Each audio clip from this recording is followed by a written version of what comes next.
I'm sure when they finally point a gun to my head, I'm going to be a bit nervous. But all in all, it is what it is. Andrew and Tristan Tate were arrested by Romanian police and detained for 24 hours. A controversial social media influencer, Andrew Tate. No, we're very innocent men, and in time everybody's going to see that, and we're very excited to finish this judicial process and clear our names. And we all live one life, try to make your mark on the world and make people understand how and why you think, and try and be a positive influence and have children, and I've done all of those things. My mother and father broke up when I was 10. We moved to England. How did that affect you? I'm carrying boxes of fish in a fish market at 7 in the morning for $40 a day. I'm not a rich guy. I'm just a poor guy with lots of money. People who misunderstand me have deliberately misunderstood me because they want to try and tear down my character. My soul is not for sale, neither are my principles. I ask your thoughts on President Biden. You're certainly trying to get me killed.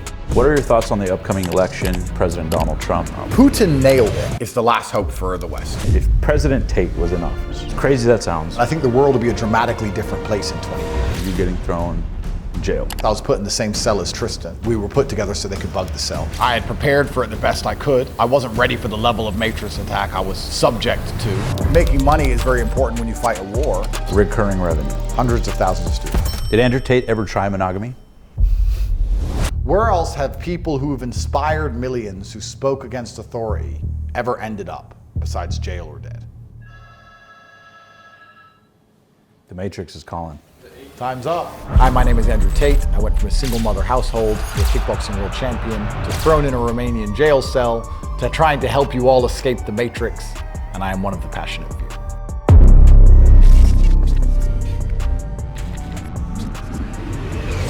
I really enjoyed the interview with Omar today. I think it's interesting when podcasts deep dive on certain subjects, but also I think it's interesting where they touch on lots of subjects and inspire people to do a deep dive themselves and see how the topics and the subjects apply to them specifically. I hope people enjoy it.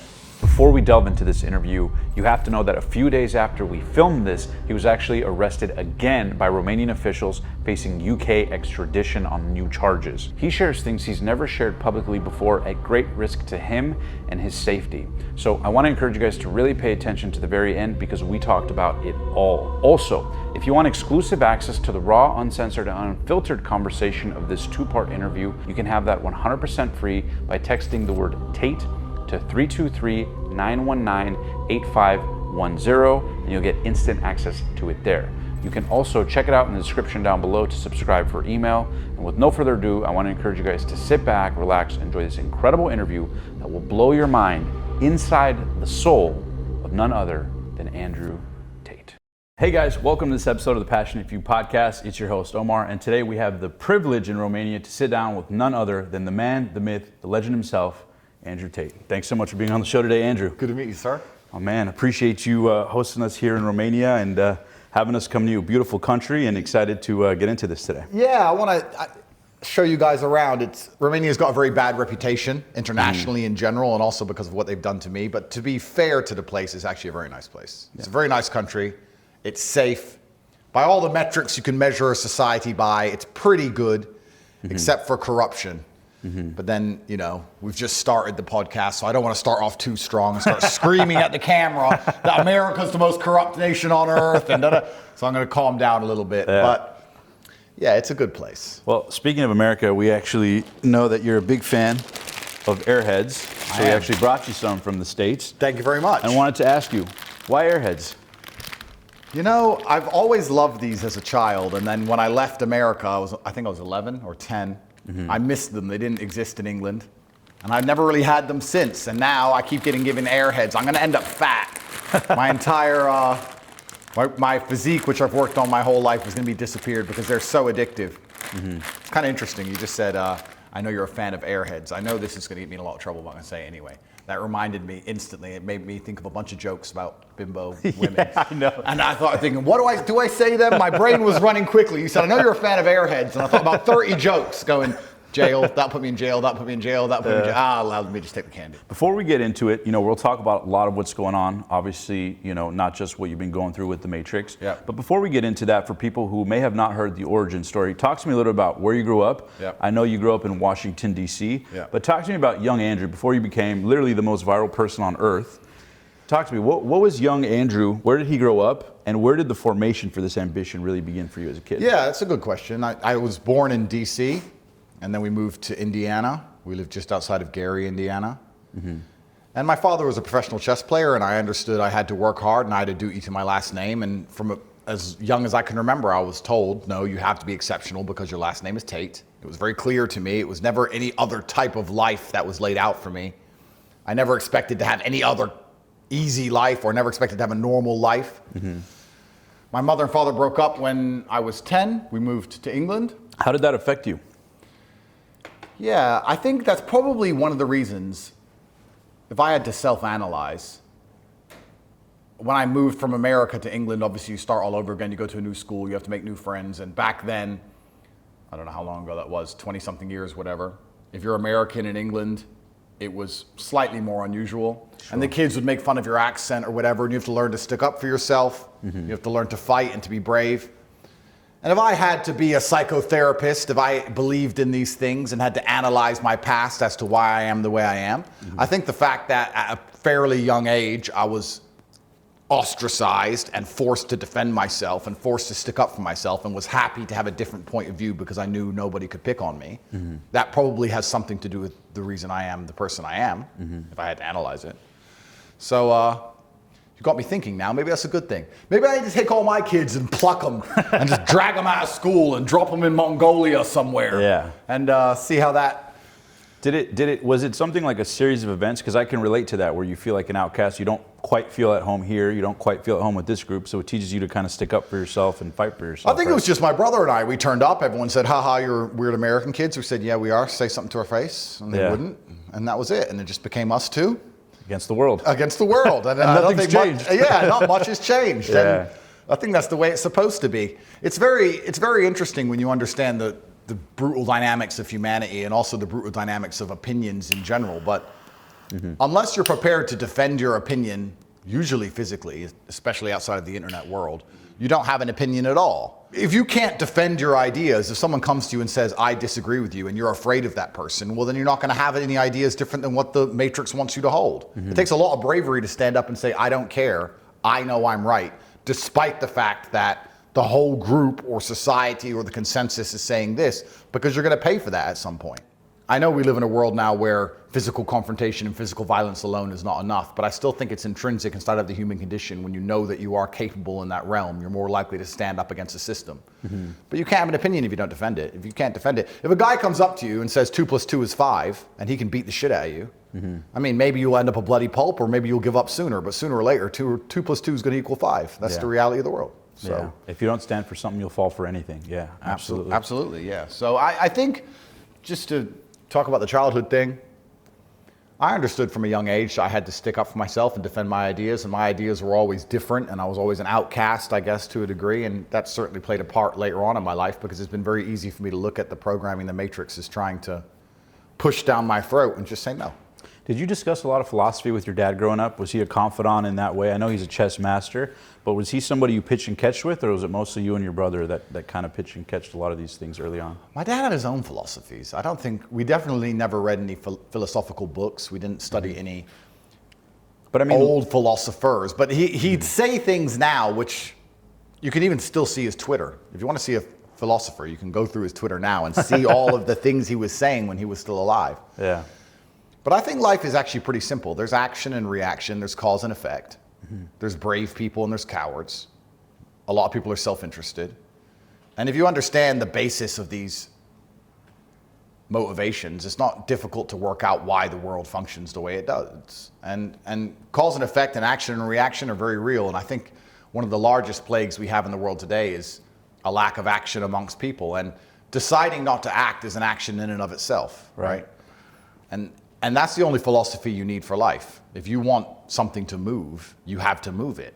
If you sit and wait for somebody else to move it, you're a coward. Yeah. And you're just hoping it's going to happen. Period. Absolutely. And that's why I don't understand when a lot of people who see where the world is going and see the future that's going to be laid out for their children kind of just hope and pray, mm-hmm. when they really need to be taking a more active role, even if it's as simple as discussing every subject with anyone who will listen and try to open their mind. Open minds, correct, yeah.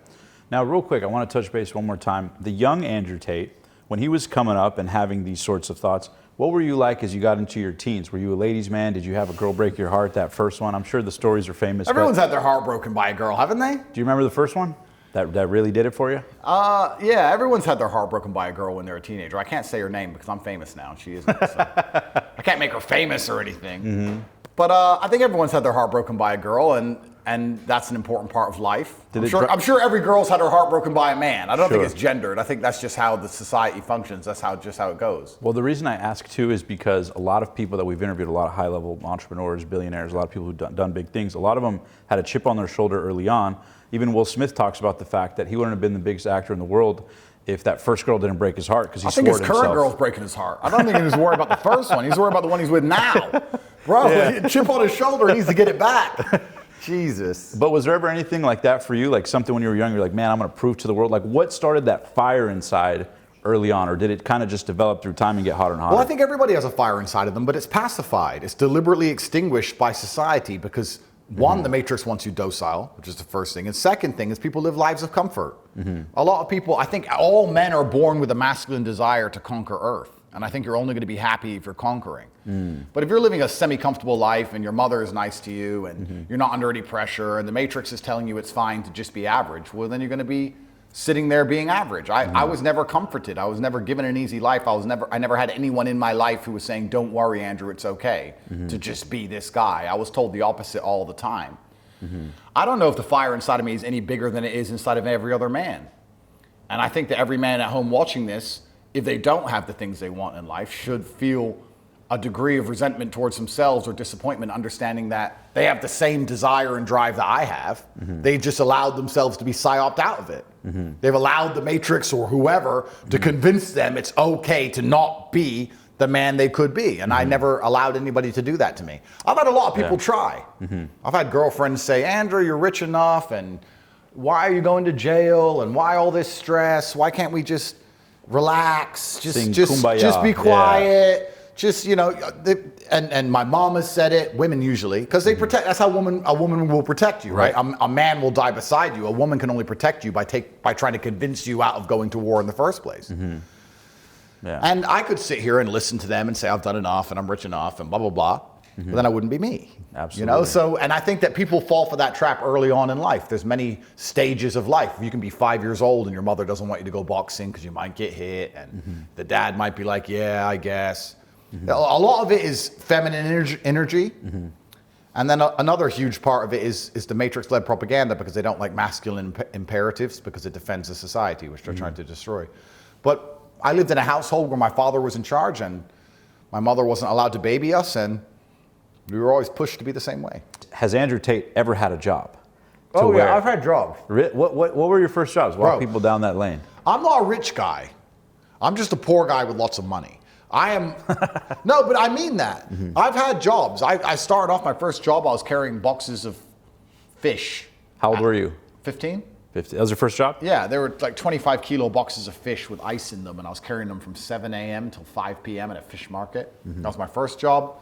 I've worked in sales. I was an IT technician at my school. No way. Yeah, I've done loads of things. Andrew Tate was on sales calls? Yeah, absolutely, yeah. I've done loads of different jobs. And I'm very glad I grew up in the real world, because I think that there's no light without dark. And if you're born rich or you're born privileged, you're going to have a particularly unique experience of misery, because you're not going to be truly happy. You're not going to understand why. And no one's going to ever feel sorry for you or understand it, because, of course, you're from a privileged background. You're living this great life. But you need to have had bad things happen to you for you to appreciate any of the good things you're ever going to have. So, in fact, when my brother and I talk, often we talk about the stories from the bad days. Our best stories, our happiest memories are when we were completely broke. It's kind of funny how the good old days are constantly being lived and you don't appreciate them till afterwards. But yeah, I've worked a bunch of normal jobs. I've lived a very normal life until I reached the highest echelon of finances. And I guess that's where you learn all the lessons on the way, where you start from a single mother household on government housing all the way to the top, to having companies worth billions of dollars. And you pass through all the different stages along the way. And you see all the different attitudes of the people as you go through it. What were some of the other jobs, if you don't mind me asking, that you had? You fish, sales? So yeah, I worked in the fish market for a while, which was fun, but it was very physically intensive, and I was training at the time. I wanted to become a kickboxing world champion, so I decided to get an easier job. I got a job as an IT technician at my own school, at my old school. I was 17 then. You went to college? No, I did go to college. I went to college in England, but I'm not sure how it matches up with the American educational system. So sure. I finished high school at 16. I went to college 17 and 18. When I was 18 and I finished college, I went back to my old high school and worked as an IT technician, but I got fired for sleeping with one of the students. Was she hot? Very hot. She was 16, I was 18, I got fired. Opa. And then I got fired from there, and then I went and got a sales job. How did sales sharpen you? Because one of the common denominators of some of the most successful people in the world has always been sales. I did door-to-door sales. Yep. I used to work selling solar. I later worked at Tesla. And it was always in sales, and it sharpens you to a whole new level. How did sales? I think the best salespeople in the world are double glazing salesmen. What is that? Windows double glazing salesmen. Why is that? I think that must be the hardest sales job, because if you sell cars, for example, somebody turns up on the car lot, and they've turned up at the Audi dealership because they have a degree of respect for the Audi brand, and they maybe want an Audi. And you have to convince them it's better than the BMW and make sure they can afford it and sell them the Audi. Okay, fine.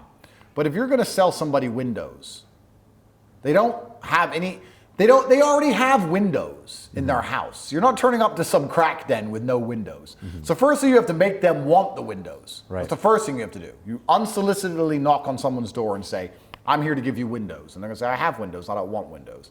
And then you're going to sit there and convince them that they need windows. And then once you've convinced them of that, you have to convince them to choose you over all your competitors and spend thousands and thousands of dollars, $20,000 or $30,000 replacing plastic and glass that they already had in their walls. I think that'd be a very hard job to do. And I think that would make you a very good salesman. But life is sales in general, right? You have to be able to make people understand the way you think. And I think that's all sales effectively is. It's having thoughts and being able to project them in a way that people follow them logically and want to agree with you or are inclined to agree with you at the end. So I think life is sales. Getting a girl to fall in love with you to a degree is sales. And convincing a judge you're innocent is sales. And it builds tremendous character and resilience. We have to get used to being rejected. Yeah, hundreds and hundreds of times over. Yeah, it builds character. And it's amazing how if you start a sales job and you're rejected at the beginning, it's such a big deal, but after a while, the rejection just doesn't sting anymore. Yeah. Which perhaps answers back earlier when we were talking about my confidence to sit here and say things that get me in trouble. It just doesn't sting anymore. Did you? This will come out and the BBC will type up something about what I said and how bad of a person I am, and I won't care. It just doesn't matter anymore. So I'm that guy now. I just keep knocking at the door of fate. I keep knocking at the door waiting for them to eventually grab me and throw me in the cell. So we'll see how it goes. Switching gears a little bit, let's talk about your desire to grow on social media. Yeah. How much of it was to grow the business through e-commerce and online with infinite scale versus get your message to the world? I'm sure it was a little bit of the two, but when you were sitting there planning your social media 3-step plan of attack, what was the primary motive for you? So the primary motive is that COVID pissed me off. COVID annoyed me. I lost faith in humanity during COVID. I couldn't stand people anymore. I decided to become as well known as possible deliberately so that I could get canceled, so that I could drive traffic to my own social networks, because I kept getting banned everywhere. I've lost like 12 Twitter accounts. I lost my YouTube. I was banned on everything. And then, of course, making money is very important when you fight a war, and having traffic driven to my e-commerce products or my Hustlers University is good because it allows me to fund myself in the war. But I was already rich. I already had a lot of money. And the reason my school exists isn't for me to make money. That's not why it exists. It's interesting now you've asked me this question. It's an amalgamation of lots of different ideas, but I always had the intention of getting a network of people who understood how the world really worked and a place where you could truly speak freely. And then I wanted those people to be as powerful as possible. I don't want the people who understand how the world works to be brokies. I want them to be rich because that allows them to fight against the matrix and have some kind of influence. You don't want a whole bunch of people broke working wagey jobs. They can't do very much unless you want to have a violent revolution. You want people who earn money online or geographically free or have large platforms or can speak aloud, who aren't afraid of being canceled to fight an information war. So we ended up with this amalgamation of building my own social network and then me trying to teach those people to make money and me being able to speak freely inside of the network. And that's kind of where the whole university came together and formed into its current state. I think we have over 200,000 members now, so we're very large. How important do you think it is for people to make money online with e-commerce? Hey guys, we'll get right back to this video in a sec, but first, I have a quick question for you. Given that the e-commerce industry is growing by the trillions year over year, have you ever dreamed of running your own e-commerce business like many of the guests we've interviewed on the show? But maybe you felt overwhelmed about where to begin? Lucky for you, today's sponsor, Zendrop, solves this exact problem. You see, with Zendrop, you simply select high-quality products, add them to your store, and they handle shipping and fulfillment while you make the profit. No more guessing games on product sourcing or dealing with inventory hassles. Zendrop's platform is designed with you in mind, making it incredibly simple to launch and scale your dropshipping business in a one-stop shop. Plus, they're offering an exclusive deal. Sign up today through our link below, and their team will personally craft your very own store to kickstart your e-commerce journey. They even have weekly coaching calls to answer all of your questions and help you get up and running in no time. It's truly more than just a platform.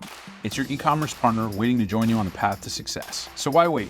It only takes 5 minutes or less to sign up. Simply hit pause, head over to zendrop.com/passion, and let's turn your passion for e-commerce into a thriving online business today. Thank you to Zendrop for sponsoring this video. Now let's get back to the show. I think it's important for people to make money in a way that doesn't allow them to be canceled and controlled. It doesn't have to be e-commerce. It doesn't necessarily have to be online, although that's easier. But the main reason that they're going to control you is because you have to pay your mortgage, and they're going to hit you financially. So if you're working a job and they say take the vaccine, it's very hard for you to say no when you have a family to feed and a mortgage to pay. I would argue that a lot of people begrudgingly took it. I probably think the majority of people begrudgingly took it because they had bills to pay. So if you make money online, sure, it's harder to make you do that.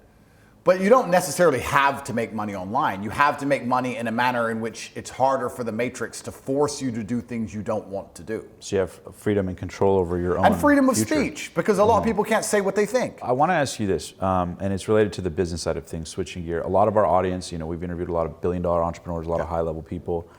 We've had Patrick Bet-David on the show, who I know did a great, wonderful interview with you. He's a mutual good friend.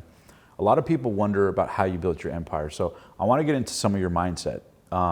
Before jail and all this, talk to me a little bit about how you went from 0 to $1 million, million to 10 million, and whatever you're comfortable sharing, just so people can see your mind frame, you know what I mean, like business moves you made early on, just because a lot of our audience is entrepreneurial minded. How did Andrew Tate go from 0 to $1 million, million to 10, that you're comfortable sharing and beyond? Sure. So first thing we're going to do is we're going to address this webcam thing because everyone asks me about it, and a lot of people conflate my current scenario and the situation I'm in with my old webcam business, even though they're not related at all. Was that your first business? No, I had lots of different businesses. I did lots of different things. I can give some general lessons, Sure, which I think perhaps are better, and we can talk about general entrepreneurship. But I want to address the webcam thing quickly because a lot of people think that was how I made all of my money, and that's not true at all. You make money by being perspicacious and indefatigable, and you have to find disruptive industries to a degree. You have to be in before everybody else. And I was involved in the webcam business long before it was mainstream and everybody else was doing it, which is why it was lucrative for me. I am from the streets. I'm from the ghetto, effectively. I'm from a very bad area of England. I grew up in a single mother household, and everyone around me was dealing drugs and killing each other and stabbing and breaking into houses and stealing cars, and all I did was drive traffic to web pages. And I did what I had to do to get out. And now, based on my Islamic reversion, I'm not particularly proud of it, but it's one of those things, and you learn lessons along the way. And I know I haven't done bad to anybody. I don't know I shouldn't have to be sorry for it, because the people around me were doing far worse. It's like Jay-Z sold crack. Nobody gives him a hard time. Yeah. It's crazy. So that was one of the ways I made money. Was that the first million? No. Was that the first million? I think I made $1 million before that, but turnover, and certainly not profit. But the first $1 million in profit, the $1 million I had in my bank, probably came a little bit after that. But it's amazing, I guess the overview lessons I'm going to give. It's actually amazing how general business strategy can apply to anything. It doesn't matter if you're running a webcam business, it doesn't matter if you're running a car wash. If you understand the realities of how money moves and you understand the realities of business, you're always going to be successful. And you need to be able to apply yourself and work hard and all these things, the basic cliches that everybody understands. Yeah. But I think in the world today, a lot of business has changed. And I'll be honest with you, I actually think we're entering a brand new stage of how money is generated. And I think that all of the old models of how money is generated are going to fall to the wayside pretty quickly. Such as? I even think social media is going to have to change. And I'm going to say this here in case I'm totally wrong, and maybe I'll look like a fool, or maybe I'll look like a genius. But up until this point, social media and all these large companies have made money by stealing your information and understanding how you act and operate by spying on you and then selling advertising. Yeah. And I feel like the advertising model is even starting to die. I feel like people who are most successful now using social media are doing it by garnering attention virally. So they're getting free advertising effectively. Right.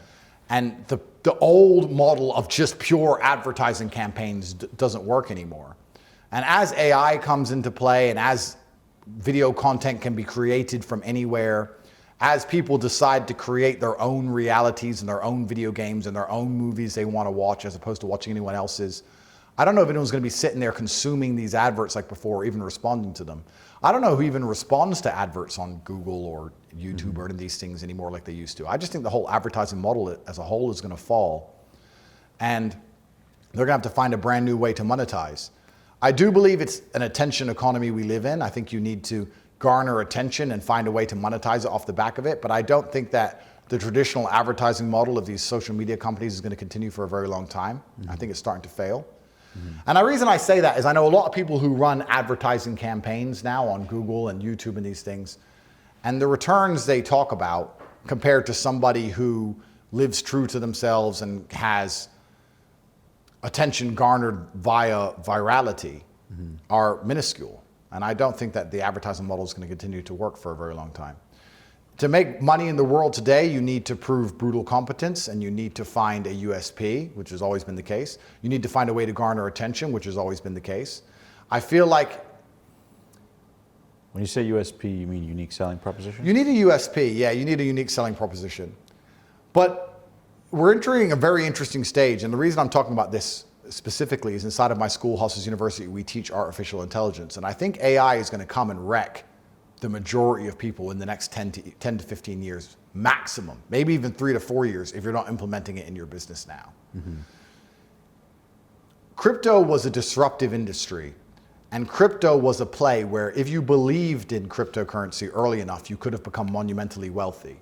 But I think the proposition of believing in cryptocurrency would have been a hard leap for most people to make. If you talked about Bitcoin early on, it would have been like, okay, internet magic money that's outside of the banks and it's going to go up and I'm going to make money.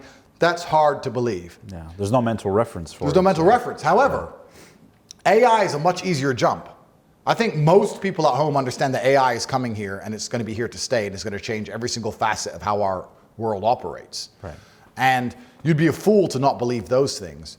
So you need to be in AI early like people got into crypto early. Crypto is a hard decision to make because it's a hard jump to make, but AI is an easy jump. And anyone who's not trying to build AI into their business right now, whether they're a plumber, whether they're a barista, you can name anything. There has to be a way to get artificial intelligence involved in the company you're currently running and learn how artificial intelligence works, because I think that's going to be the future of the people who truly make it and those who don't.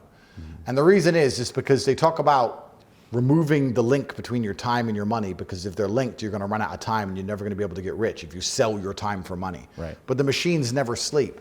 And I'm already testing a whole bunch of theories and methods which allow us to use artificial intelligence to make a lot more money than we currently do. And I can give you endless examples of it. I'll give you a very simple example. Let me give you a hypothetical, because I don't want to give away too many of my secrets. I have to be careful what I say. Let's imagine right now I had a sales team. And I had a sales team of 10 men. I would try to build my own version of ChatGPT or my own chatbot, or I'd be trying to make sure that the artificial intelligence mind knows what it needs to know to answer questions, and I would compare it against my lowest salesman, my worst salesman, and see how it does. Because firstly, it's free, effectively. Secondly, it never needs to sleep and never needs holiday pay. And let's say it's only half as effective as my worst salesman. That's fine if you can feed it double the leads. If you can find leads now at low enough cost, you can make more money from a free machine than you can your lowest performing person. And deal with the logistical complexity of management. Yeah. Absolutely. So is that worth a try? Yes, because across the next 2 to 3 years, that machine is going to get better exponentially. Is the person who has been working for you for 10 years and is still your lowest salesman ever going to truly get better? Probably not. And I think getting in early and being involved in this disruptive industry at a point now where it's not mainstream is going to be the difference between the companies that survive into the future and those that don't. Because just like Bitcoin, when everybody starts doing it, a lot of the opportunity is going to disappear.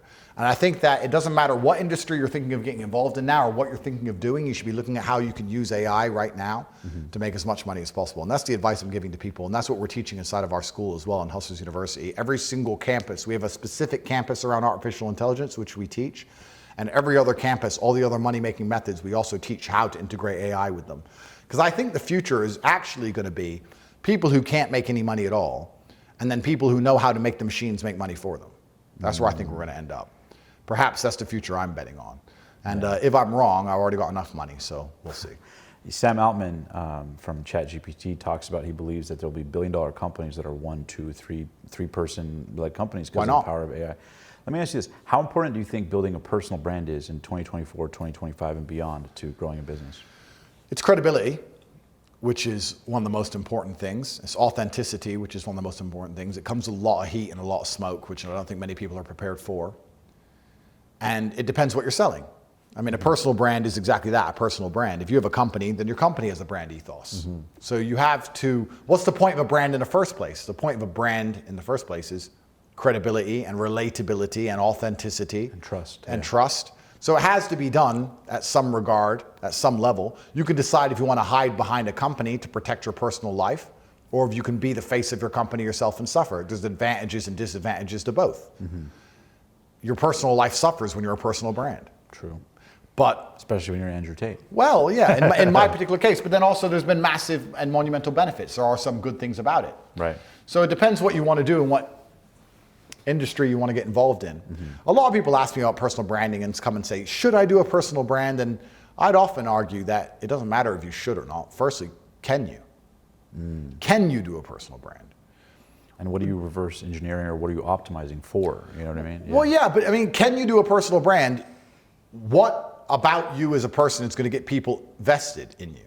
And if you actually go down the rabbit hole and analyze it, you're going to realize that unless you've suffered and had a difficult life and have a bunch of interesting stories and war stories and all the things we're talking about, all the bad things, you're going to suffer to build a personal brand anyway.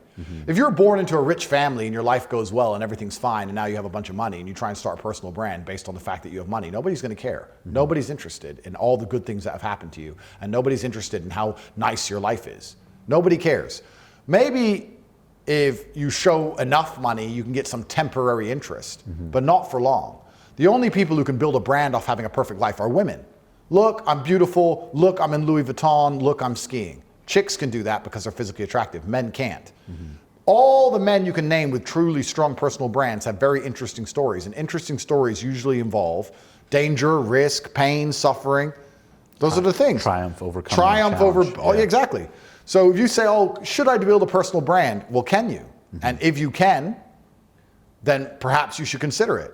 But if you can't, then you have to sit and say, well, how could I? And the only way you could is to suffer. Are you prepared to suffer in the real world, not on the internet, not pretending to suffer on Twitter? Are you prepared to suffer in the real world, the genuine consequence and the genuine risk that it's going to take for you to be interesting enough for people to sit and want to listen to you, for you to have a strong personal brand?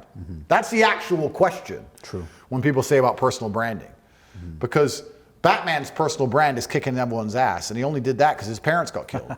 So you have to decide, do you want to have would you choose to have your parents killed to be Batman? At that level. So, because I think a lot of personal branding, especially at the beginning of personal branding, you could buy a fast car and that was it. You could rent a car and talk some shit. But everyone's bored of that now. Right.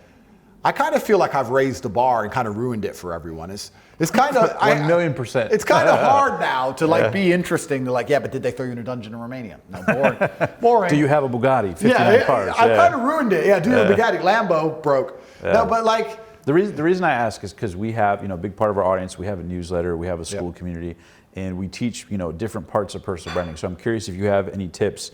Obviously, no one's going to have that. Yeah, there's my tips for you. Go suffer. And share those stories in an empowering way with people. Go suffer and tell people all the lessons you learned along the way, and people will respect you knowing that you've been through something which is difficult. Respect has always lied on the other side of fear. It still does right now. The reason we all watch the big boxing match and have so much respect for the men who get in there is because it's scary to do. And even if you don't cerebrally sit and think, I would be scared to fight in Madison Square Gardens in front of all these people, well then go sign up for a fight and you'll learn very quickly that you are scared, because now you've even just started training for it. You're nowhere near the event and you're nervous all the time and you don't want to do it because it's terrifying. Respect lies on the other side of fear. So people are going to respect you if you do things that they'd be scared to do themselves. Yeah. And then they're going to say, well, I don't want to go through that because that sounds scary. That sounds terrible. Let me at least try and get the lessons from it. And he's gone through it so I can learn from his experience, or I can learn from his mistake. I think as AI, we're talking about them replacing salesmen. Well, AI could replace a lot of personal brands too now. ChatGPT is pretty good. Some people are so basic and so vaporous and so thin that ChatGPT could talk the same kind of garbage they talk.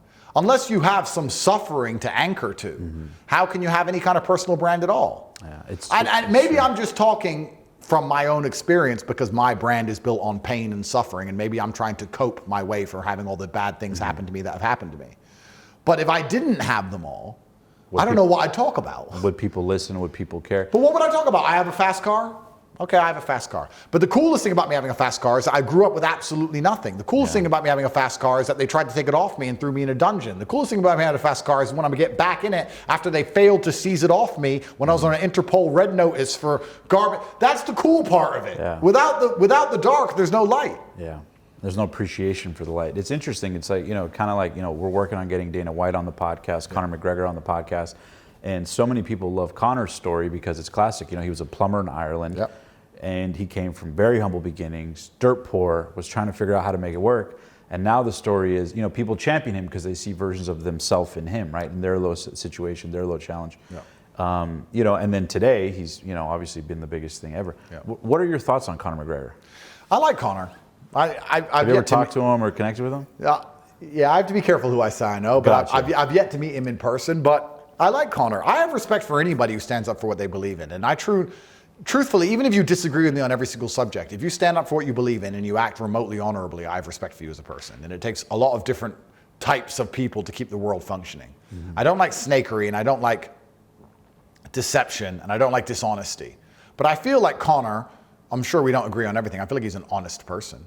He probably says what he means and means what he says. And that's enough for me to get my base respect as a man.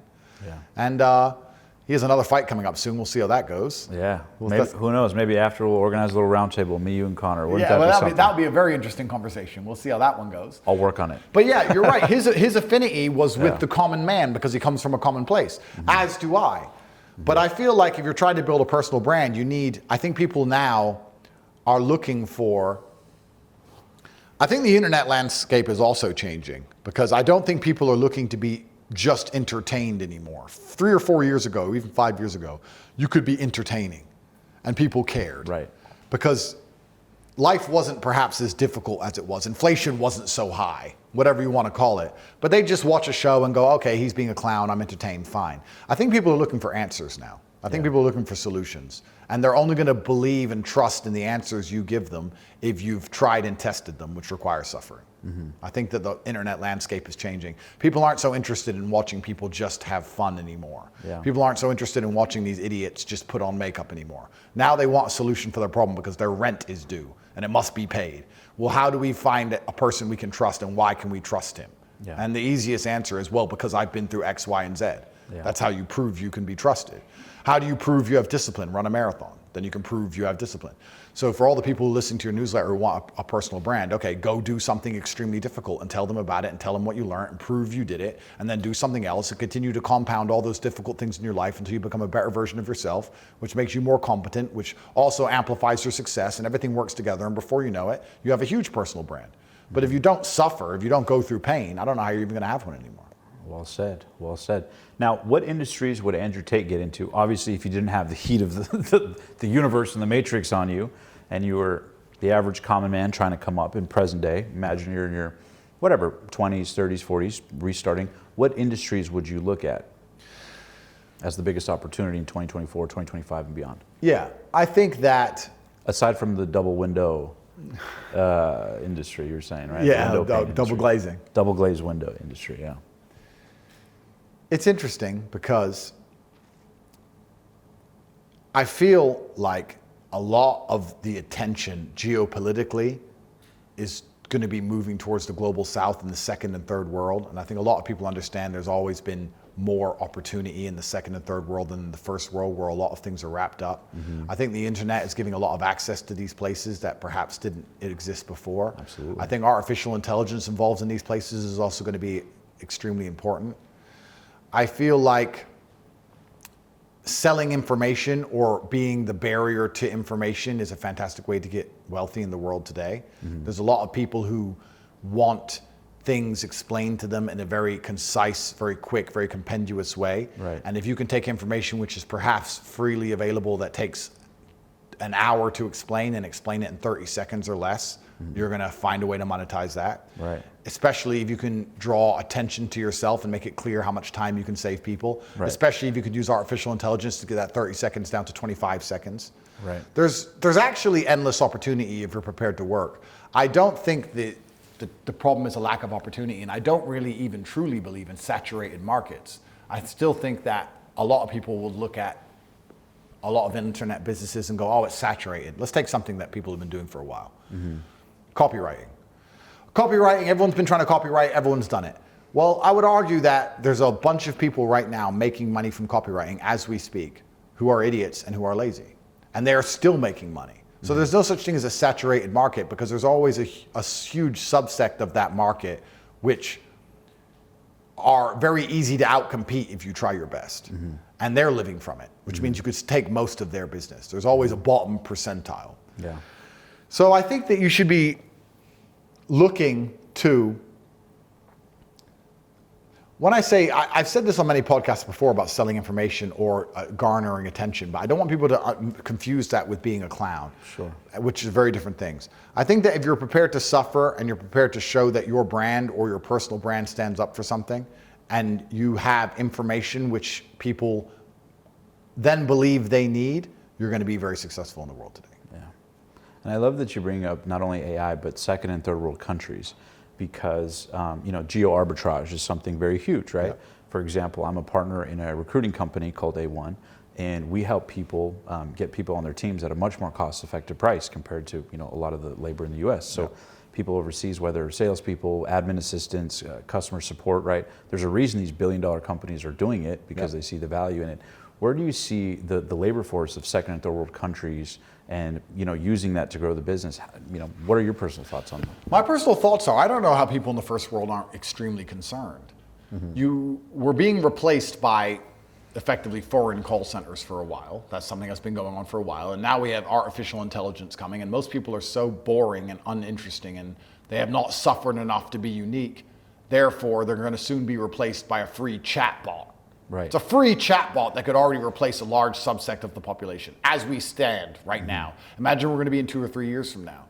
I think the average person in the Western world hasn't woken up and realized that everything's becoming more expensive and your currency's inflated and there's no chance that anyone's going to fix it for you, and they're out to replace you, people from the second and third world who will work harder than you for less money. Do a great job. And do a great job. English, yeah. Absolutely. And the robots are coming and they're going to replace you for even less than the second worlders want. And you're sitting there thinking you don't have to be exceptional and you don't have to learn to think outside the box and you don't have to suffer in any way to become a unique person, and you're just going to somehow, pay your bills? No, you're not. You're going to get destroyed. Hey guys, real quick, do you agree with what Andrew and I are saying here about the power of hiring second and third world talent to grow your business and buy back your time? If you're a business owner, you know that one of the biggest challenges is finding good quality, hardworking talent you can trust. Fortunately, there's a solution. A1jobs.com. A1 is a global talent company that specializes in recruiting the best of the best when it comes to finding, sourcing, vetting, and placing key hires inside of your business, whether it be admin, customer service, sales support, lead generation, CRM management, marketing, social media, and everything in between. And they offer a 100% satisfaction guarantee. Want to find out more? Check the link in the description below and apply to book a free call with the A1 team now. You can also go to a1jobs.com to learn more. Thanks to A1 for sponsoring this video, and now let's get back to the show. Destruction's coming for you, and then you're going to become a useless person because you're not going to have a job that you're prepared to do at the price that people are prepared to pay. And once you become a useless person, you have to sit and go further down the rabbit hole of history and see what's happened to all the people of Earth that were useless. What happened to all the people who had dreams and aspirations and expectations, and they were no good to those in power. Because I can tell you. Yeah, work that one out. You're going to see very quickly that you're not going to exist for very long. It's and bro, when I saw that Sora AI thing, this is to all the cameramen in the room, including my guy. I saw that Sora AI thing. I was like, bro, even camera guys are going to be gone soon. Hollywood's gone. Actors are gone. Yeah. Script writers are gone. Right. Everyone's going to lose their job. Everyone. You have to be sitting there, and I don't know if the average cameraman is sitting saying, they're going to replace me with this. Maybe not now, maybe not in a year, but certainly in 2.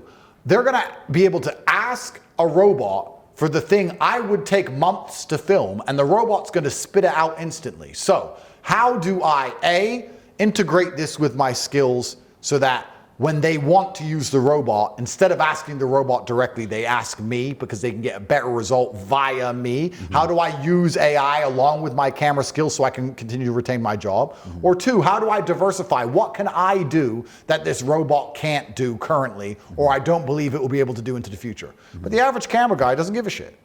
Oh, camera guy, Sora, yeah, that's cool. Do-do-do, do-do-do-do, off the cliff. Yeah. Oh, I didn't see it coming. How did this happen to me? Why am I unemployed? You're a useless eater now. Enjoy the concentration camp. That's what's going to happen. So you have to be paying attention and thinking worst case scenario. They're coming for absolutely everybody and everything. And a lot of these personal brands, unless they're built on the back of a whole ton of suffering, I think they're going to suffer also. I don't know how they're going to have a personal brand based on just talking motivational quotes. Yeah. I haven't even done this. Someone should go to ChatGPT and say something philosophical and motivational, which inspires me. And I guarantee you can start reading things and go, crap, that's pretty good. Yeah, oh no, that's pretty good. It'll be scary to read. Yeah. It's an inevitable reality that people have to learn. It's an inevitable reality, and I don't think most people are even considering that they're replaceable or going to be replaced. And seeing it early enough to pivot and make it work. Absolutely. It needs to cross your mind. Yeah. The one good thing about something like artificial intelligence is if you position yourself now, if you get in a position where you can use it before other people can, then people will hire you to use it for them. Work with the machines. You don't have to work against them. You can work with them. But firstly, you need to learn how to use it, and we will teach you inside of Hustles University, which you can access. But once again, most people are stupid, lazy, or arrogant. Artificial intelligence is not too hard to use. You can join our school, and we'll teach you exactly how to use it. Only 5% of people will be too stupid to do it. The majority of people are too lazy to do it. They're too lazy to join my school. They'll sit here and listen to this whole podcast, and then I'll say, I have a school which will teach you how to use the machines to print you money. And they're still too lazy to go and learn, and they're going to wonder why they're broke forever. Or they're too arrogant. I don't need the AI. Oh yeah, it's probably something that'll exist and it won't affect me. Good luck, friend. Yeah, no, it's a good point. And I love that you guys make it an affordable price point and people can... It's $49 a month. There's absolutely no excuse at all. The only reason people do not benefit from Hustles University and make enough money to escape the matrix is because they're lazy or arrogant. And you guys have hundreds of thousands of members. Hundreds of thousands of students. Recurring revenue. Recurring revenue. 223,000, I think, this morning. I'll let people do the math. Yeah, that's we're doing okay. All right, now switching gears a little bit. You know, everyone knows about the famous story of you getting thrown in jail. Yes. Talk to me about that story. Did you see it coming? Were you warned? Or was it just boom, like that one day everything changes? Talk to me about the day you went to jail. I knew they were going to try and put me in jail for something. I didn't know it was going to be as insane and crazy as it was. I had prepared for it the best I could, but I wasn't ready for the level of matrix attack I was subject to. I was hit with an Interpol red warning. Like I was hit with #1 terrorist level attack, which was very interesting. But yes, I was in Dubai. Life was relatively good. Life was too good. I said to Tristan, life is too good. Something is going to go wrong. He didn't actually agree with me. When we got to jail, he understood I was right. But we were sitting, I remember, we had this mansion, and we had haggled for this mansion. This mansion was, I think it was $100,000 a week to rent. And we rented it, and then some guy came and offered $150, and then we offered $200. And in the end, we ended up paying $250,000 a week for this mansion. So $1 million a month. Yeah, so we had this mansion on the Palm, because whoever this other person was trying to get it off us, and My brother, being my brother, had found these, I don't know, 20 girls from God knows where, and they're all in the pool, and we had our staff and our cigars and our shisha and our masseuses, and my Bugatti's outside, and I bought a McLaren and a Ferrari just because I was bored, and we're in Dubai, and everything is going perfectly well. And I said, Tristan, something bad has to happen soon. And he goes, why? I was like, look at this. Look where we are. Who are these girls? What are their names? Like, everything is too good. Yeah. Something has to go wrong. That's just how life works. He's like, what could it be? I was like, well, what's the worst case scenario? And the worst case scenario is that one of us dies or gets in trouble. So we agreed. It's like, okay, for the next 6 months or so, we don't go anywhere alone. You go bathroom, I go bathroom. You go restaurant, I go restaurant. We roll as a team permanently. We're like, okay, good. Ride or die. Ride or die. So we had decided something bad was going to happen. And I had already told many podcasts before that and made it clear that you get 3 chances and the second chance is put you in jail. And I was like, they're going to try and put us in jail. But how can they do it? I don't take drugs. At this point, I stopped drinking. Had you ever taken drugs? Never in my life. I've never tried a drug in my life. Never even tried weed. Never. No interest. I know some idiot's going to sit and say caffeine and nicotine are drugs. Correct, technically. But I've never tried any illegal substance in my life. Never tried steroids, none of them. So I've never tried drugs. I've always been... No test. Nothing. I've always been firmly anti-drugs. Maybe Why? It's a good question. Maybe it was the DARE officer. I don't know what it is, but... I don't know. I've always been super anti-drugs. I just felt like if I try the drug and I like it, I now want the drug, right, which has to be bad for my life. Right. And if I try the drug and I don't like it, I'll wish I never tried the drug, so why try it? So I just never tried it. Plus, I was a professional athlete for so long. And when you get to a certain age, having never done drugs, I got to 31 or 32 and I'd retired and I'd never tried drugs. Do I really need to start now?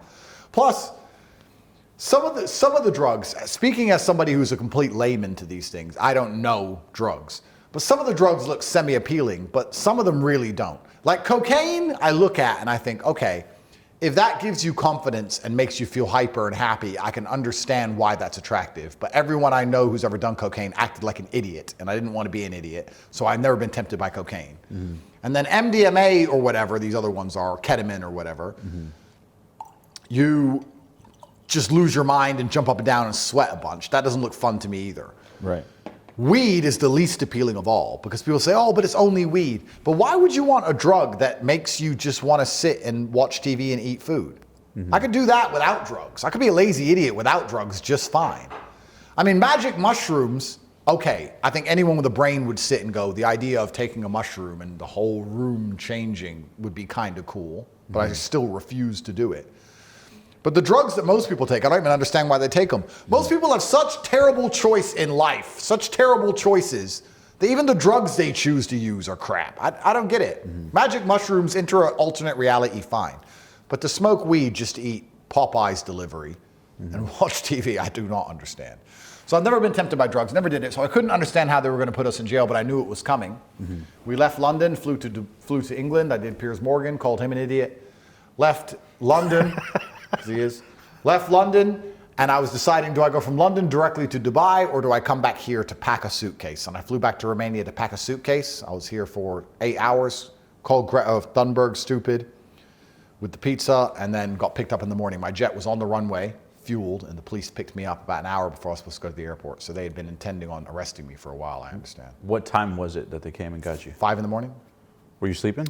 I was asleep, and you know, when I have armed security at the house, and when I heard my door being busted, my instant reaction after being woke up, when I heard my door getting busted open, it was like, they've killed my guards. Because I didn't know if it was the police or the other team. Right. And I got my weapon and they bust in the door, and obviously there's a bunch of them, they're all masked up with shotguns, etc. When I first saw the police, it was genuine relief. I thought it could have been I'd rather the police than crazy Albanians. Right. I really thought it might be the other team. So when I first saw the police, I was like, thank God it's you. What do you want? And they're like, oh, get on the ground. I'm like, yeah, I'll get on the ground, whatever. Like, what do you want? Yeah. And then I worked out I was going to jail for human trafficking and all this insanity. And I've told the story a bunch of times, but I don't think I took it that seriously for the first 3 or 4 days. And Tristan was there with you. Tristan was with me. When we first went to jail, we were separate, but during the arresting process, when they were searching our house and stealing all of our stuff and taking our cars and taking all our diamond watches and everything, my brother and I just kept looking at each other like, what are you doing? Like, what do you want? Yeah. And then I worked out I was going to jail for human trafficking and all this insanity. And I've told the story a bunch of times, but I don't think I took it that seriously for the first 3 or 4 days. When we first went to jail, we were separate, but during the arresting process, when they were searching our house and stealing all of our stuff and taking our cars and taking all our diamond watches and everything, my brother and I just kept looking at each other like, Like what is going, this is some sort of mistake, but this is garbage. We'll clear it up quickly. Yeah. And we learned obviously that wasn't the case, and they dragged us to jail and they threw us in separate jail cells. And because of the time of year it was just before New Year's, so the translators weren't working. So all the paperwork was in Romanian. I didn't even know why I was in jail. I just knew I was in jail for human trafficking. I didn't know who, I didn't know when, I didn't know anything for almost a whole full week till I found out the true insanity that they had stuck on me. And I knew it was a matrix attack, but I guess to this day, even now, I'm still kind of impressed how they've managed to construct such a garbage narrative out of me and my brother telling people we know what time to do TikTok to be popular. I mean, that's crazy. But that's how the Matrix operates, right? And they didn't even show you, I believe, correct me if I'm wrong, but I believe the paperwork when you went to jail was like not even in English. Oh, it's all in Romanian. Yeah. So they intentionally did it in a way to minimize your ability to navigate. Well, the truth is this. I don't think most people at home understand, especially if you're a man, that all men are guilty all of the time. Every man in this room is guilty of a sexual crime. Because the sexual crimes are now so subjective and they're so open to interpretation that if you upset the government and they want to attack you, they will put you in jail for one of those crimes because it damages your reputation. And a lot of these crimes are so subjective that it's impossible to even quantify what they are anymore. They can call you emotionally coercive. What does that mean? That means you're nice to a girl so that she does something for you. So if you say, please, baby, can you make me a coffee? You were emotionally coercive. I mean, that's what they could do if they wanted to. Sure. And when you understand that they use the process as a punishment, I say this to people and they say, but they can't put you in jail for asking your wife to make you a coffee. I said, no. They probably won't put you in jail with that, but they will accuse you of being emotionally coercive. They will arrest you. They will put you in the media. They will slander your name. They will make you pay millions of dollars of legal fees. They will make you waste years of your life on bail. And then you get to walk. Oh, great. Lucky you. The damage has been done. The process is the punishment. And any man who's living any type of life now in the world doesn't understand that he's permanently guilty of sexual crimes because all of these things now have been extrapolated to subjectivity, and women are living in a society where they have all the power but no responsibility at all for their own actions, that a woman can go through life and use her own agency to make her own adult decisions, but if she regrets those decisions years later, she can find a man to blame, and that man's going to get wrecked.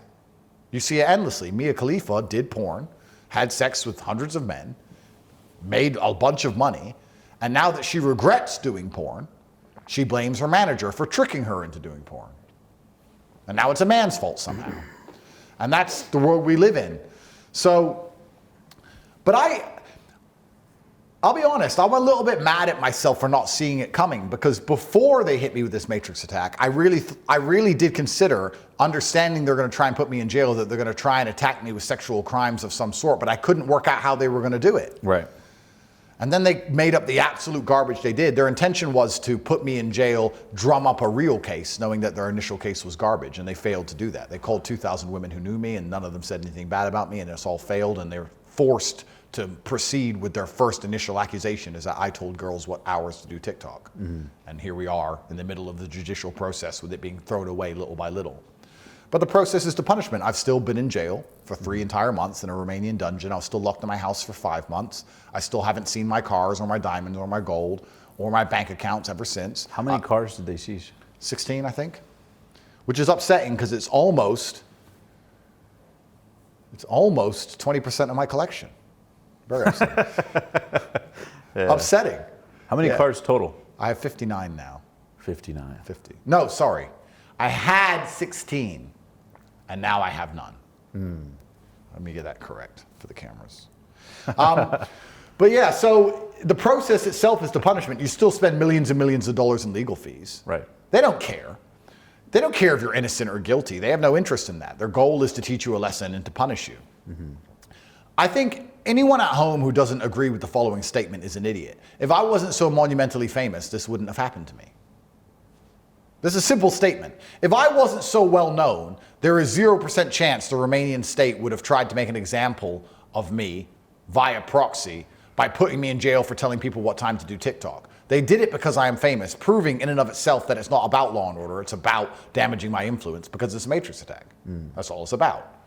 And anyone who thinks that the judicial system at the highest levels has anything to do with justice is again a fool, because it isn't. It's about damaging influence, and it's a big theater show. I think there's another really famous person who's going through a bunch of garbage legal cases right now. What's his name? He was president or something. Can't remember. But he's being hit with endless garbage, and they're just wrecking him time and time again. Is that about law? Right before the election, too. Yeah, interesting. Is that about law? Is that about what's right and wrong? No, it's about damaging a person's influence.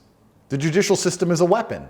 The goal of a judicial system is to preserve a degree of sanctity amongst the populace and to make sure that certain narratives are enforced amongst the population. So the whole point of a judicial system is that people wake up underneath that system and feel safe or believe in the government or don't act completely crazy because of the law and order. So by extension, if you have people at the top who are disrupting the narrative and causing disruption to the population by making people think things they're not supposed to think or say things they're not supposed to say, it is the job of the legal system to stop those people, right? For the same reason you wouldn't allow somebody to start a cult which had heinous intentions, you don't want an influential person to stand up and talk against your narratives which you're trying to instill to poison the minds of the children of the people who live inside of your country. Now, I know what they're doing is evil. We're not talking about right and wrong here. We're talking about the goal of the legal system. The goal of the legal system is to preserve the government's control and society's functioning. That's the whole point of it. So if they're trying to do evil things and I'm talking against it, even though I'm in the right, it is the legal system's job to deal with me. That's the whole point of the legal system. To make people, the legal system is supposed to make you act how they want you to act. Don't speed, don't kill. Cool, we all agree with those two. We don't agree with the don't talk and don't think part. But they want you to do all of it. And if you don't, you're punished with the legal system. So anyone who sits and says, oh, it's about law, is a fool, because that's not what it's about at the top. It's about damaging your influence, because if you have a massive amount of influence, you're a threat to them. You're a threat to their narratives. You're a threat to the information war. And that's what we're living in. We're living in an information war. So 2 quick questions as it relates to the day you get thrown in prison. Obviously, when the cops bust down the door, it's you and Tristan there. Do you remember the last thing you told Tristan, or the last exchange? It wasn't just me and Tristan. There was also some girls in the house. And they busted in for human trafficking. There's girls in the house, my brother's girlfriend, my girlfriend, whatever, they're in the house with us. They didn't ask the girls how they are. They didn't say, girls, do you need help? They didn't try and take the girls away, nothing. You know the first thing they said to me? Where's the Bugatti? First words they said to me. No way. I swear to God. Because their intention was to make an example of me, and that was symbolic of my success. At the time, the Bugatti was everywhere, so they wanted to put it on a truck and say, ha, we took it off him. If they cared about human trafficking, why didn't they ask the girls how they were? Why did they drag girls from bed and put them in handcuffs by their hair? Why beat a bunch of women up? I thought we're worried about women here. I thought I'm a misogynist and it's human trafficking. Now you got a bunch of women and you're hurting them. Whole thing's garbage. Whole thing's garbage. They knew it was garbage. Everybody knows it's garbage. The intention was pure. The intention was to take all my stuff, make an example of me, put the Bugatti on a trailer, put it all over the news, no one's more powerful than the government, don't talk against the state, throw me in jail. Once I'm in jail, call everyone who knows me, drum up a real case, and screw me over. They failed at the last part of that drum up a real case. Their current case isn't a case. They know it's not a case, and they're forced to see it through now because they couldn't find anything else. Which is also why it's so important that you live pure if you're going to talk against authority, because they're going to come for you. And they're going to come for you for everything you've ever done. Every woman you've ever slept with, every loan you've ever taken, every sniff of cocaine you thought nobody would know about, which is on some CCTV camera you didn't spot. All of it is going to come out. All of it. So next time you're sitting there thinking, I want to have an opinion, but at the same time, I want to do these haram things or do these bad things and no one's going to know. They are going to know. That's why it's so important you live pure. I'm sure they're very, very disappointed that they didn't find the things they were looking for on me. And anyone who attacks me and my character also isn't intelligent enough to understand that I've been examined by multiple federal agencies at the highest possible level for over 3 or 4 years. And what have they found? Me making misogynistic jokes on YouTube? Oh, well, throw me in jail. They didn't find anything weird. They didn't find any pedophilia on my laptop. Didn't find any drugs in my house. Nothing. What did they find? Andrew said women can't park. Oh, well, he should go to jail. And there's people so stupid that they'll buy into that narrative. No one has a brain enough to sit there and go, they've hit this guy. England's tried, America's tried, Romania's now trying. They've gone through his entire life, all of his electronics. They've been spying on him for years. Everything he says, all of it. And what they found is old YouTube videos. That's the open and shut case that I'm a bad guy. I would argue if you were to get most men on the street and go through their lives and find all their deepest, darkest secrets, you'd find a lot worse than what I've done. Maybe not even worse legally, but worse reputationally. Mm-hmm. You'd find him begging for some woman to take him back. You'd find him with a tranny in Thailand. Something weird. What have they found on me? Nothing. And there's still idiots out there who don't understand that. So the legal system's job is to keep society functioning. And if they want society to function with everybody afraid to talk and homosexuals in charge, and you have to sit there and allow them to psyop your kids, well then I am a target of the legal system because I'm against their narratives. I'm a fugitive. I'm a thought criminal. The reason they hate me so much is because my influence is massive. Your ability to talk freely is directly correlated to your insignificance. Mm-hmm. A lot of people sit and say, oh, we live in a free country, you can say what you want. Well, you can because no one listens. Interesting. So we'll start talking large enough for people to listen to you, and you'll realize that you're not allowed to do what you want. And this whole guise of freedom we live under is a scam anyway. None of it's real. You're free to do the unimportant things. Sure, you're free to chop your balls off. Congratulations. But you're not free to keep them. You're not free to keep your balls and stand up for what you believe in and protect your family. You're not free to do that. But you're free to chop them off, which is why they come along and say, oh, look, we're a free society. Mm-hmm. You can chop your balls off. You say, well, I don't want to do that. I want to keep them, thank you very much. I don't want you to try and convince my son to do it either. Then you're going to realize that it's all a scam. We live in a fish tank, and you can swim around, and the walls are glass, so you don't really understand you're in a jail because there's glass walls, and you can see outside of the glass, and you see all this big, beautiful room, and you think everything's fine. But if you try and go too far, you start bumping up against the glass wall. You start to go too far, all of a sudden your banks don't work. All of a sudden you're dangerous for any service provider to allow. I'm banned from Uber. They think I'm going to, get an Uber and convince the driver? Yeah. What am I going to do? Hey, bro, the Matrix. And he's going to tell his next passenger? Like, why would you ban me from Uber? Not that I took Uber anyway. Right. When I got banned from everything, you know the biggest try-hard loser company on earth? Airbnb. I'm going to say it now. Airbnb are losers, here's why. When I was banned, the day they deleted all my banks, they deleted all my things on the same day. So on the same day, I was banned from Gmail, Stripe, Facebook, Instagram, 5 or 6 different banks, Uber, like every app on my phone just started logging out. The same day you got arrested? No, this was actually during my first cancellation. What was the time difference between the money and account cancellation and then being thrown in prison? August is when all of my apps stopped working. August 2023? Yes. Okay. And then I went to Dubai. Okay. And then when I left Dubai, I was arrested and they took all of my physical assets. And how long was that after? I was arrested in December. So you kind of saw the writing on the wall a little bit. I went to Dubai for work and a little play? Yeah, I mean, I have good friends in Dubai and I like the place. Mm-hmm. And I went there for work and I'd just been canceled. So I knew that they weren't happy with me. I didn't expect to get picked up so soon. I thought it would take a year or so or a couple of years. I thought I had more time to prepare for it. But yeah, I mean, it's when they arrested, they took all of my physical assets. But when all of my apps stopped working, when they deleted me off absolutely everything. Actually, can I say this part? We'll save this one. I'll save that story for when I'm no longer in the judicial system. Sure. Part 2. Part 2. We'll do part 2. And that's another thing that's very frustrating for me is there's so much I know I have to be careful what I still say because I'm still at mercy to the Romanian judicial system. But yeah, I did find the Uber thing interesting. And as for the Airbnb thing, so when they deleted me from everything at once, I got an email from Airbnb. The same day I was getting cancellation emails from everyone. Airbnb emailed me, says, sorry, Mr. Tate, because of your views and our community standards and our guidelines on inclusivity and blah, blah, blah, you're no longer welcome to use Airbnb, and they canceled me. And I thought, I don't even have an Airbnb account.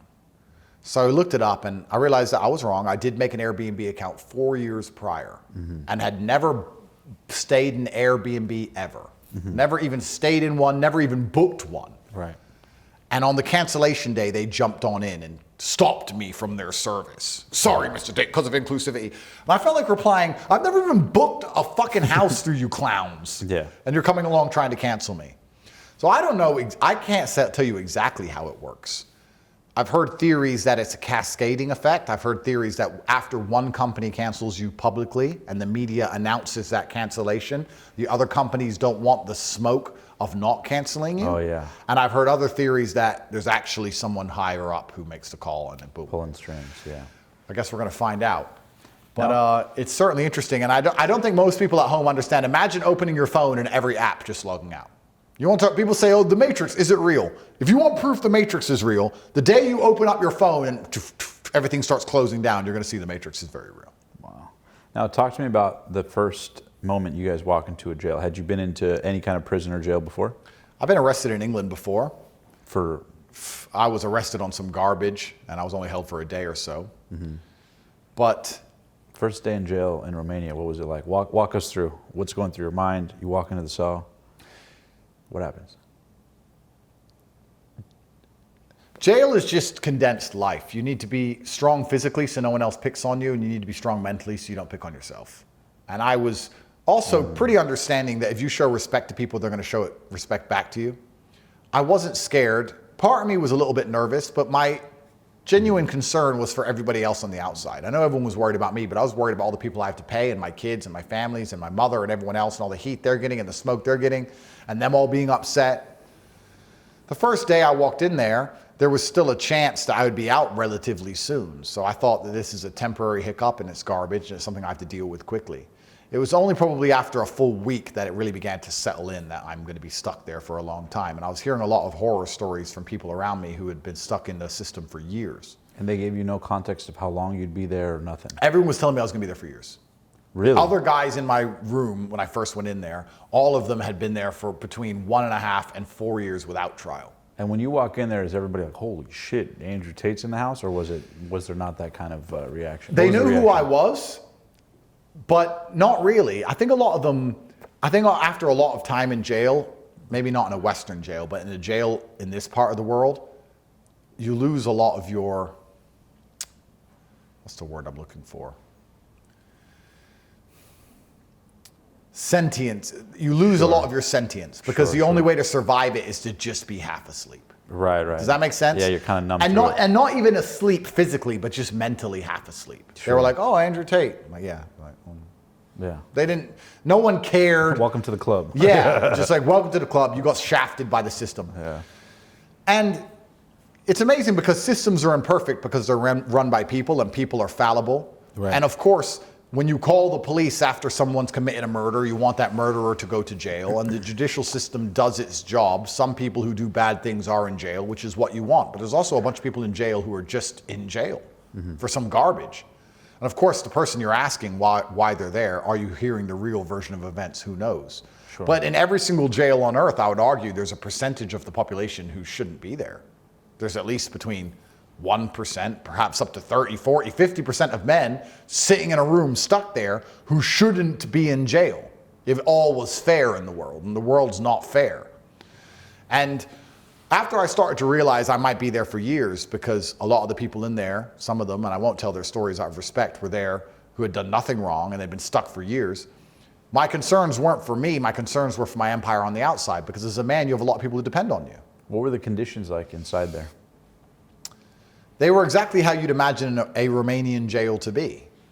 I mean, Romania is technically a poor country. If you actually ever visit here, you'll see a lot of fast cars and Lamborghinis and nightclubs and bottles, and there's a big wealth divide. There's a lot of money here. But technically, on paper, in general, it's one of the poorest countries in Europe. How can a politician justify to his constituents that he wants to send money to improve the jail system when they have medical problems with their healthcare system and the roads have holes? They have other issues to fix. The pensions need paying. I don't think they put any money into that jail since it was built. Wow. During communism. And a jail in communism is a dungeon to go and die in. And there's also the starkest reality was that there is no mental health divide between the criminal justice system and the mental health system in poorer countries. It's probably not Romania, it's probably most poor countries. In a poor country, they don't have the money to work out if you are a criminal or if you're mentally ill. You're just not doing what you're supposed to do, and you're a menace to society, so you all go to jail. So there's a huge mental health problem, and I'd argue it's probably like that in a lot of poor countries. Was there multiple people in the cell with you, or were you solo before being Tristan in the cell? So it was, at first, my brother and I were separate. I was in the room with 3 other guys, 3 other men. And my concern initially was to make sure there was going to be no physical confrontation, but I'm pretty good at picking up vibes, and I understood pretty quickly that I'd be okay. Tristan had a semi-different experience. And then after 2 weeks, I was put in the same cell as Tristan. We were put together. And we were put together so they could bug the cell and listen to us. Oh, and you guys, of course, knew that. Yeah, we knew that instantly. You're probably fucking around. But we were, yeah, of course. But we were glad that they put us in there. And I've told my story about Ricky Tan and Rush Hour and how we started talking about all these imaginary crimes. And we did it. 1 was to upset them, but 2, our logic was if we make them feel like they're getting something out of this, they'll keep us in the same room, and it's better. So let's keep alluding to these crime bosses in Hong Kong. And we kept describing the Rush Hour plots. So they're listening in, calling the Hong Kong authorities probably. Yeah. But I mean, I'll never forget the day they told me I was going to leave jail. I'll never forget that day. I'll never forget that emotion. Well, in there, I know there's a famous question where someone said, Andrew, did you cry in jail? Yeah. And you said? I said, tears ran down my face, but I did not cry. And what did you mean by that? Because it's a unique feeling of frustration. Unless you've ever been in that scenario, you never would have experienced it in your life. You're put in a room, the door is locked, okay. And for the first few days, you're in jail, whatever. But after a couple of weeks, you just look at the door and you're like, how can I not leave this room? Why can't I go outside of this door? It's in all the other scenarios in your life where perhaps you're put in a room, you have to argue with your parents, or you've got a job and you can't finish till a certain time, but you could leave the room. If you actually wanted to walk out, you could walk out. There may be consequences, but you could. Sure. Yeah. But in jail, you actually can't. Yeah. And it's very frustrating. And I think my brother actually did better than me, because my brother, the whole 3 months in jail, didn't make a single phone call. Didn't call anyone once. Didn't care. I was calling people, trying to check on them, making sure that everything was okay. And I thought that would make my life better and everyone else's life better, but it did the opposite, because it made me very concerned. And it's also amazing the difference between men and women, because I'd call like my guys or men who I rely on, or people who I do business with, whatever. And they'd be like, don't worry, we got it. You just worry about you. We got it, we got it, we got it. You'd call the women, and the women in your life obviously have been depending on you while you're free. And they just start getting upset, crying. Oh, but what if you're there for years, and how will I pay for this, or what's going to happen about this, or what if the kid, and all of their negative emotion. They're not cerebral enough to go, he's using his 20 minutes jail phone call. Yeah. And instead of making him happy, I'm just going to trauma dump him. Mm-hmm. And it's quite a surreal experience to be in a jail cell, counting the cockroaches on the roof, on a broken payphone, trying to convince some girl in the free world that she's going to be okay. You're like, you're playing the other side. You're like, don't worry, it's going to be fine. Yeah. And you're the therapist in the jail, which shows the reality of masculine versus feminine when things get hard anyway. Yeah. But that day I was particularly upset, but it wasn't about me. I never felt sorry for myself at any point. I never looked around at any point and said, oh, this is unfair. I can't believe this happened to me. Even though it is unfair, and even though it is a matrix attack, that's not a paradigm I operate under. I only looked around me and said, I need to get out of here because there's other things I have to do, and I'm worried about everyone else. I really wasn't that concerned. If you would have said to me when I was in jail, Andrew, you're going to be here for 10 years, but X amount of $1 million a month will be generated, and these people will be paid for, and this is the life they're all going to live, that I really would have been like, okay, and I would have done my time. It's concern for other people as opposed to over myself. I wasn't worried about me so much. And because truthfully, although I did nothing wrong, or that's incorrect. Even though I was thrown in jail for a reason that didn't exist, for a crime that didn't happen, all in all, I feel like there's no light without dark in the universe. If I were to say to you, it's a genuine question, if I were to say to you at the age of 18, when you were carrying, let's say you had a job like me, or I would say to myself, I'm carrying boxes of fish in a fish market at 7 in the morning for $40 a day. And they were to say, Andrew, you're going to become one of the most well-known people on the planet, and you're going to stay in a mansion in Dubai that's $1 million a month, and you're going to have all these beautiful children with all these beautiful women, you're going to drive a Bugatti and have 59 cars, and you're going to fly on private jets, and you're going to have this big mansion in Romania, and you're going to have all these things. But at some point, they're going to throw you in jail for no reason. I would have signed that piece of paper instantly. I would have taken that contract. Who wouldn't? You'd have to be a total pussy to not take that deal. So, all in all, there's no light without dark. So I didn't feel sorry for myself. I understand you can't shine bright in the world without casting a shadow. And the shadow is where your enemies are going to attack from. And sometimes they'll get lucky and they'll hit you with a side swipe and you'll fall over and you're going to get back up. I never felt sorry for myself. It was the monumental responsibilities I had on my back and everyone else's panic around me. And you can also extrapolate that out towards life in general, where when I was only talking to Tristan or I was only talking to the strong people in my life, I felt fine. But as soon as I talked to someone who was weak, I felt bad. And you can also use that outside of jail. Yeah, the power of environment. 100%. Quality friends around you, quality support system. And your circle. Absolutely. I tweeted the other day, and it got me a lot of heat. I tweeted that male therapy is your friends just calling you a pussy until you don't mention it anymore. And everyone was like, that's not therapy, and everyone had a mental breakdown. But if you go to your boys and like, oh, she left me, they'll be gay, get over it. Eventually you'll stop saying it and eventually you'll get over it. But if you sit and you say she left me or whatever bad happened and they sit there and they cry back and everyone's sad, that it drags you down the rabbit hole.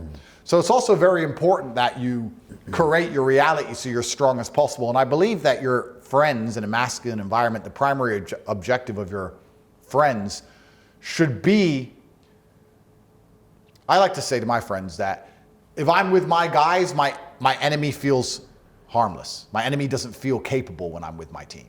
Now, my enemy is still very capable, but they feel less capable, which is stupid because my enemy is the government. And the government are the biggest gangsters on the planet. They can kill me and they can still throw my ass in jail. But when I'm with my guys, I'm not afraid of it. Even now, post-jail, I live with all my best friends. We have this big house and we live together. And every day we laugh. Are they coming today? Are we going to jail today? Who knows? Jail bag's packed. It's all a big joke. If I was living with just my woman and my kid, I'd be far more nervous and scared. Are they going to bust in the door? Are they going to kick my kid? She's young. Are they going to, the woman's scared. I'd go to bed worried each night. But when you're with your guys, you feel invincible. I think that's something inside of men that we've evolved to have. It's something biological inside of us. Because when enough men are in a large group, we'll charge at gunfire. Yeah, camaraderie. Yeah, if everyone starts going over the top screaming, you'll jump over the top and scream. It's something inside of us. So that was the thing that was interesting about jail. You learn how, I knew I had massive responsibilities in life and that was no realization to me. But the realization was that even in your most difficult periods of your life, you're still a man and the people who rely on you are still going to rely on you. And you're still going to have to find a way to perform. And I did it because I was prepared for it and all the bills were paid and everything was fine. But it was very interesting that I'd use my jail calls trying to cheer people up as opposed to being cheered up. Yeah. How did your brotherhood with Tristan grow in jail?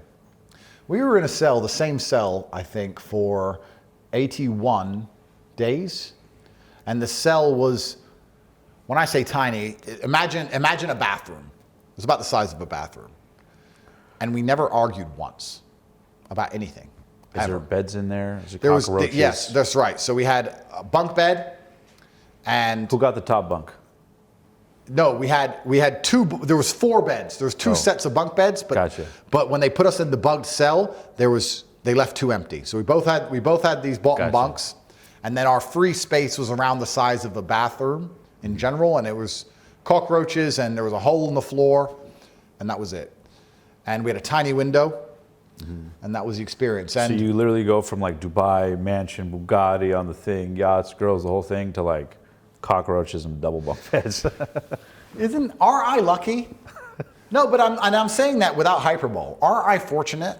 Maybe this is the wrong way to frame it, but I believe it is the best way to look at the scenario. I think that makes me hyper fortunate. Wouldn't it be beautiful? Wouldn't it be amazing to be in the Sahara Desert and be extremely hot and dehydrated and almost about to sunburn. And then in a flash, instantly, in an ice cold Nordic pool with unlimited fresh water. Imagine the change in circumstance, the juxtaposition between the two, how crazy it would be. If you take a plane between the two, you lose the effect. It needs to be like teleportation, the instantness. People get out of the sauna and they jump into an ice bath for a reason. I literally went from, yes, private jets and Bugattis and being the most famous man in the world, living in a mansion, to that dungeon so quickly. And I feel like that puts me in a very fortunate position because it allowed me to recalibrate. And it's certainly a unique experience of life. And what are you looking at life for? Are you looking at life to be as comfortable as possible, or are you looking at life for the challenges and for the stories? I would argue that if Tristan went to jail without me, I would have been very jealous when he got out. Ride or die. One, because I wanted to protect him, but two, if he told me what he went through, I would have been jealous of him. Now, obviously, there would have been no animosity because we're brothers, but I would have been like, wow, that sounds cool. That sounds fun. There's some people who want to go through life and be as comfortable as possible, but if you're the kind of person who wants to challenge yourself, I'd argue that being thrown in a Romanian dungeon is a challenge. Being thrown off the back of living the most luxurious life that money can afford is a challenge. Trying to find a way to escape and preserve your mental rigidity is a challenge. And I'm very glad God gave it to me.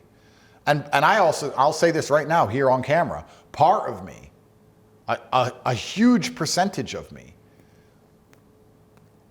will be disappointed if I don't go back. And I know that sounds crazy because I feel like I don't care about what the media are going to say. And I know I've done nothing wrong. And God knows I've done nothing wrong. I'm not interested in any of that.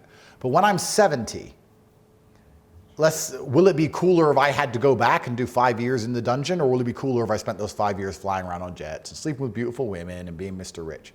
I mean, okay, maybe the Mr. Rich stories will be cool. I'm not going to complain. They'll be fun. But part of me will always be in the back of my mind for the next few years after I bust this case, which I believe is going to happen. I don't think I'm going to go back.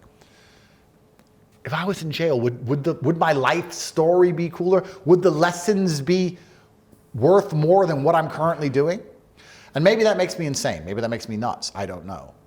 But I'm really not afraid of it. It's up to God, and God will decide, and Allah is the best of planners. Perhaps I learned all the important lessons I needed to learn in those days. And if I haven't, He's going to put me back in there, and we're going to find out. And there's a beautiful saying, too, in Islam, as I know you're Muslim, where God doesn't put anything on the soul that it can't bear. Absolutely. And so there's a divine meaning in it. Obviously, time will tell. But I want to ask you this, too. And this is really interesting before I forget, is when you were in prison, I heard someone ask you something to the effect of, how did you spend time? What did you and Tristan do? And you said that you did like X amount of push-ups. Yeah.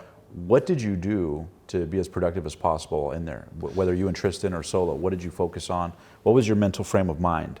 It was fantastic for so many things, jail. Jail was fantastic for training. How many push-ups did you do in there? I did 1,000 push-ups a day. Every day? Every day.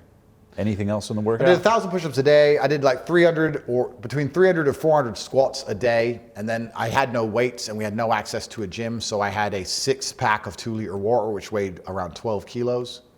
And usually it'd be around 4:30 by the time I'd finished the push-ups, I remember. And between 4:30 and dinner, so that's 2 hours, at 6:30 we got fed, I'd lift the water above my head over and over and over and over again, as many times as I could. So you literally got stronger mentally and physically in jail? Absolutely. And it was fantastic for training. I kind of miss that single-mindedness I had in jail. Now I don't do 1,000 push-ups a day, not because I can't, but because I have things to do. Right. And I have work, and my phone's ringing, and I've got things to do on my laptop. But back then, it's like, I'm going to do 1,000 push-ups, and I have nothing else to do. That single-mindedness was actually quite beautiful, because in the world we live in today, we're all permanently distracted. At least half of the time, at least a fraction of you is always thinking, what's on my phone? What's that person doing? What's this girl doing? Or what's this work I have to do? Yeah. But when you're in jail, after a while, you lose access to anything outside of your immediate. So you focus on the immediate. It's like going back in time. You know, you remember the 90s? You remember? Maybe I'm an old man. The early 2000s, before we lived inside the Matrix and the metaverse, when you were just in a room with someone and that was it. I had conversations in jail. Me and my brother would talk for days about the same subject. We've never spoken like that since. There's been time, I've said this to Tristan only a few days ago. 2 days ago, we were having a cigar in the cigar room, and we were talking about something. I was like, we talked about this for half an hour. We would have talked about this for days in jail, weeks perhaps. so much magic is lost outside of a jail cell. So what a blessing from God that I got to experience that for those 3 months and be cerebral enough to retain those lessons, or at least be aware now of what I'm missing in the real world. Because you don't realize what you're missing until you're put in a position like that. And what suffering did I have to go through to get such a blessing from God? Well, I had to deal with the media saying bad things about me, but I don't care. I genuinely don't care. They can print bad things about me for the rest of my life. I'm not going to shut up. I don't care. I had to deal with the cockroaches, and the bed bugs and the spiders, which I must admit was probably the worst thing about jail. And I had to deal with some nightmares when I got out. But all in all, and I was saying this to Tristan in jail, we were sitting there, I was saying, we'd often have conversations when we were at our lowest, when we felt particularly depressed. We'd say, let's name things worse than jail. Ooh, friend control. Yeah, because we're supposed to be in a bad situation. The worst of the worst. What's worse than jail? That can happen in everyday life. Well, cancer is worse than jail. A car crash is worse than jail. Getting drafted into a war you don't want to fight in is worse than jail. I argued, we started finding, and over time, we ended up with a huge list of things that everyone suffers from every single day that are worse than a jail cell. Yeah. There's a beautiful quote by Tony Robbins. He talks about nothing in life has any meaning except the meaning that we give it. And so the fact that you guys were giving it an empowering meaning, you own the narrative, it didn't own you. Oh, absolutely. My enemies think they damaged me by putting me in jail. All they've done is make me more powerful and give me a story and give me an experience and make me more aware and acutely interested in ensuring that I am, I wouldn't say present, because I've always understood that I'm, semi-distracted and busy people always are. But I kind of feel like, would I be crazy to call it a health retreat? Like kind of like a mindfulness retreat. Yeah. I went to a mindfulness retreat, and because of and we'll say the insects were nature. I went to experience nature in a mindfulness retreat with my best friend and brother, and there was no distractions. They only allowed me to be distracted for 20 minutes every 2 days with the jail phone, and besides that, I had to focus on what I was doing at the time. Lucky me. How did your and I kind of want to go back. How did your faith grow? Your relationship with God? I know that you also, in recent years have reverted back to Islam and being Muslim. When did that occur specifically? And what led to that series of events? Did jail play a role in that? I always had massive respect for Islam, and I'm very careful what I say because I don't want to offend any other religions, because I think that anybody who is living true to God and they believe is the correct religion is somebody who I respect. But I feel like it's the last true religion on earth. In the West, at least, if you look at Christianity, it has no meaning anymore. I don't know how you can be a true person of religious conviction and faith and then call yourself a Christian without feeling not embarrassed, but at least angered. Within the context of not the religion itself, but how it's implemented and how it's, right? They stick up for what they believe in. If you don't stand for something, then you don't believe in anything. If you don't have hard barriers, if you're not prepared to say no to certain things and certain ideas, then you don't believe in anything. Islam is simple. Book says no, haram. Next. Yeah. That's it. Haram, and Christianity is super subjective now. And there are things that everybody knows go against Christian teachings, and they know go against the Bible, but the church and the culture of Christianity, when we were talking about culture earlier, proves how important it is so accepting of everything that they have no firm barriers and they don't believe in anything anymore. And the point of a religion is to have restrictions. That's where the faith comes in.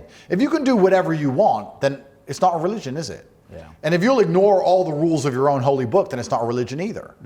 And I just feel like the fact even that Christianity is so openly mocked and Christians don't stand up and defend it is, again, proof that the religion has lost a lot of its power. And I think my respect for Islam is in the very simple fact that they stick up for what they believe in and they mean what they say and they refuse to be mocked. And I don't know, you can apply that from a religious perspective, but you can also apply that from a general perspective of life as a man. I think any man with self-respect doesn't want to be mocked, and he doesn't want his views to be mocked about anything. And if you're going to believe in a religion, you should at least respect it. And I respect their rigidity. And I respect that people treat them in a certain way because their religious convictions are true. We can go down the argument of which religion is true, which religion is right. But I think we could all agree, and even Christians will agree this with me, that it's a sad state of affairs where Christians will allow their prophet or Jesus to be openly mocked and they won't say anything about it or do anything about it and just allow it to happen within Christian nations. I think we can all agree that's sad. And it's beautiful to be part of a religion where you don't have to suffer that embarrassment, truthfully. How did Islam change you personally? Because I'm sure there's been an internal shift, right? Not just the religion, but it gave me a lot of clarity and it gave me a lot of peace, and it confirmed a lot of things I already knew were right and already knew were wrong. Reverting to Islam didn't make me say, okay, this is now wrong and I used to believe it's right. There wasn't very many of those. It was far more, I always knew this was wrong. And now I'm glad I get to read the Quran and be told a new reason why it is wrong. And it gave me a lot of peace, because you have to live for something, and everybody's trying to live for something outside of God. And truthfully, you're going to get to a point in your life sooner or later where you realize nothing else matters. And you're going to come to a conclusion, especially if you're monumentally successful, that all the things you think you own, you don't even own, and that you don't have control or power over very much. And the only thing that's going to give you true satisfaction in this world is waking up and knowing that you're doing the right thing because it's what you believe is right, and you have the faith and the courage to continue to do that despite your persecution. And ultimately, if what you are doing is trying to take care of your children and preserve society so they have a world to grow up in which is worth living in, that is the will of God and the act of God. And I think that having peace and clarity in regards to knowing I'm living for the right thing was the biggest change. I wouldn't say it changed many of my views. It just made me feel more at peace with the suffering that comes with doing the right thing, if that makes sense. And you know, it's interesting because I'm actually Muslim as well. And I want to ask, it's very interesting that you use the language as revert to Islam versus converted to Islam. Yeah. I'm curious. I know I understand the answer, but I'm curious if you could elaborate, because I'm sure there's people wondering. So why do you use the language of revert to Islam versus convert to Islam? Yeah, I was corrected on this, and someone said to me that Andrew Tate was corrected? Yeah, I've been, bro. my whole life has been corrections. I'm just good at listening. You know, I just pay attention. But we all start off as Muslims, is the intention, right? You can probably explain it even better than I can. Yeah. But and especially when it comes to the Islamic journey, I'm paying a lot of attention and I'm learning as much as possible, because there's a lot to learn, especially when you're not born into the faith. Right. There's certainly a lot of studying to be done. But it's interesting when you said Andrew Tate was corrected. Yeah, absolutely. I'd like to believe the only reason I'm so good at trying to make people understand what I think and teach people things is because I was such a good student for so long. I spent most of my life listening. One of the weirdest things about the internet is I see all these 21, 22, 23-year-old kids talking about how life should work, and They have it all figured out. Yeah, they all figured out. They're in Miami and they've rented a Lambo and they're buy the course for $9.97. King of the world. I spent my 20s shutting up and doing as I was told. I only became a world champion kickboxer because I listened to my coach. I only became wise because I listened to my father. I spent most of my life listening before I started to talk. The internet's kind of accelerated it now, where people are getting a voice much earlier on. But before the internet, you didn't get rich at 21 unless you were born rich. How? Yeah. And you didn't have a voice at 21 because no one would listen to you. You know, so you had to have that age to have the real world successes and the wisdom. And with that age, you often learned the life lessons that allowed you to teach people things. But I've been a very good student for a very long time, and I like to pay attention to things, and I'm constantly being corrected all of the time. And now especially, you can call it God, you can call it universe, you can call it life. There's lots of different things you can call it, but the feedback I'm receiving every single day, I'm trying to pay a lot of attention to. And we can even apply it to other things, right? So I understand that I was joking when I said some of the videos that when I made some of the videos I've made that have been used against me now by the people who are saying I'm a misogynist when I'm not a misogynist. Everyone with a brain knows I was joking, that's true. But I would be a fool to not sit and say, okay, well now I'm monumentally more famous. I have to be slightly more careful how I say certain things in case they're weaponized. Right. You have to take feedback from things in life and use it to your advantage all of the time. Right. So I'm constantly and always trying to do that. And jail was a fantastic example of it, but one of the things I like most, and I won't say their names, but there's a few very prominent Muslims who I'm speaking to every day and learning from them. And the lessons in it are so important and so pertinent. And the only reason I believe I'm going to get where I want to get is because I'm a good student and I'm prepared to listen and learn. And there's a lot of people in the world who aren't prepared to listen and learn. And I find that quite interesting. And I don't think it's because people are stupid. I think the majority of people are actually brutally arrogant. Because I've had a lot of people ask for my advice on different things as well. And when I try and give it to them, they just start arguing with me back. I don't know if you've ever had that. Someone come to me and say, I want to be successful, I want to be rich. I'm like, okay, you need to do this. Oh, but I can't do that because of, why did you ask me then? Yeah. Why did you ask me if you have all the answers? Yeah. If you have all the answers, why are you not where you want to be? Yeah. There are 3 reasons most people are not successful in life. It's either stupid, lazy, or arrogant. I think less than 5% of people are too stupid to get everything they want. I've yet to see anybody truly dedicate themselves to something in life and not get it. I've never seen somebody get up at 6 a.m. every day, go to the gym every day, eat right every day, and not get in shape. Now, I've heard people say they're gonna do it and not do it, or say they're doing it and lie, or say, oh, but my thyroid, or every excuse under the sun. But I've yet to see anybody just do it and not get the result they wanted.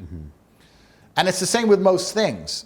It's the same with making money. Not many people are too stupid to make money.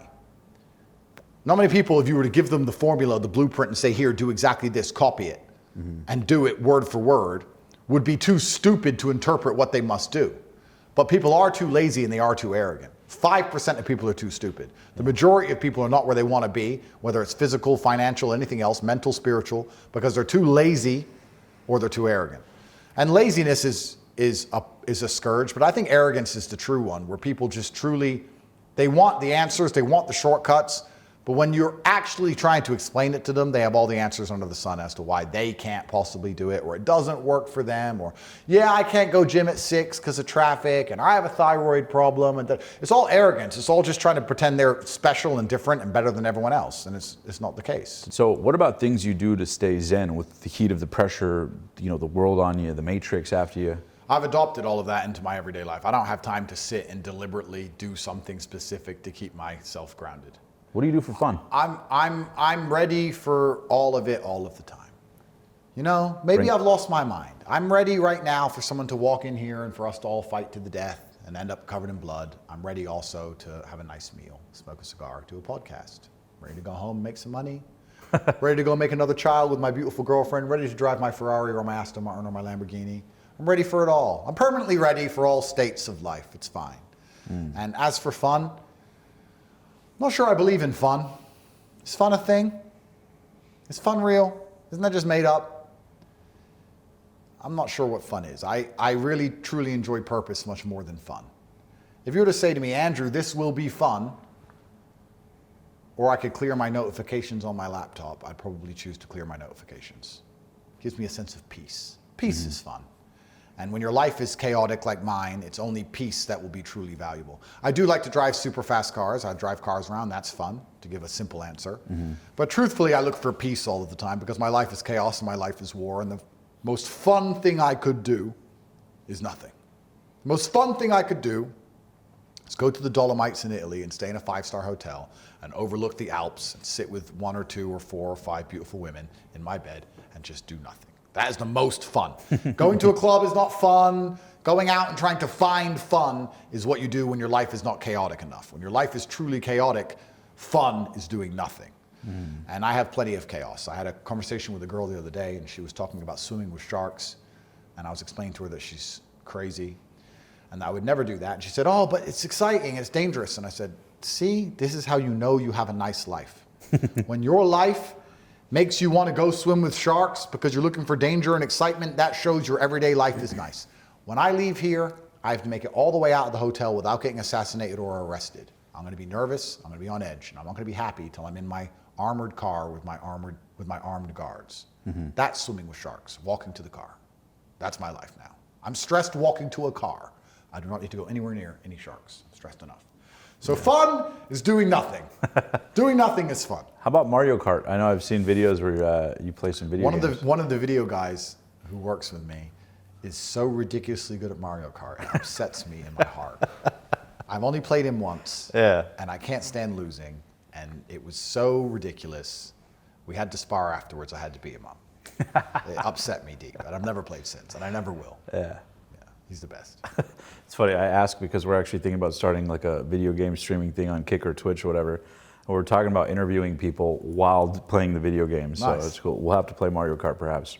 All Hopefully right, I'm not as Mario good. Kart. There's a couple games I'm okay at, but I'm not a video gamer. But if you do start that channel, let me know. We'll see what we can do. How about FIFA?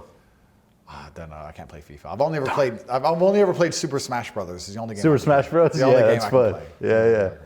How about Mario Party? Never played it. Never played that game? Nice. I've been busy. I was in jail, bro. Yeah, we got didn't shit have to do. We didn't have Nintendo in Romanian jail. We just, unfortunately. No, it makes it's not sense. an English jail. I'm sure in English jail you get Nintendo and a flat screen TV and everything. But Yeah. Well, the reason I ask is because I'm so curious. You know, you talk about beating the Matrix, and you have the world on your side, and obviously you got people in power that are not exactly on your side. But I'm curious for you. To interrupt you, sorry. Go ahead. Are the people in power on anyone's side?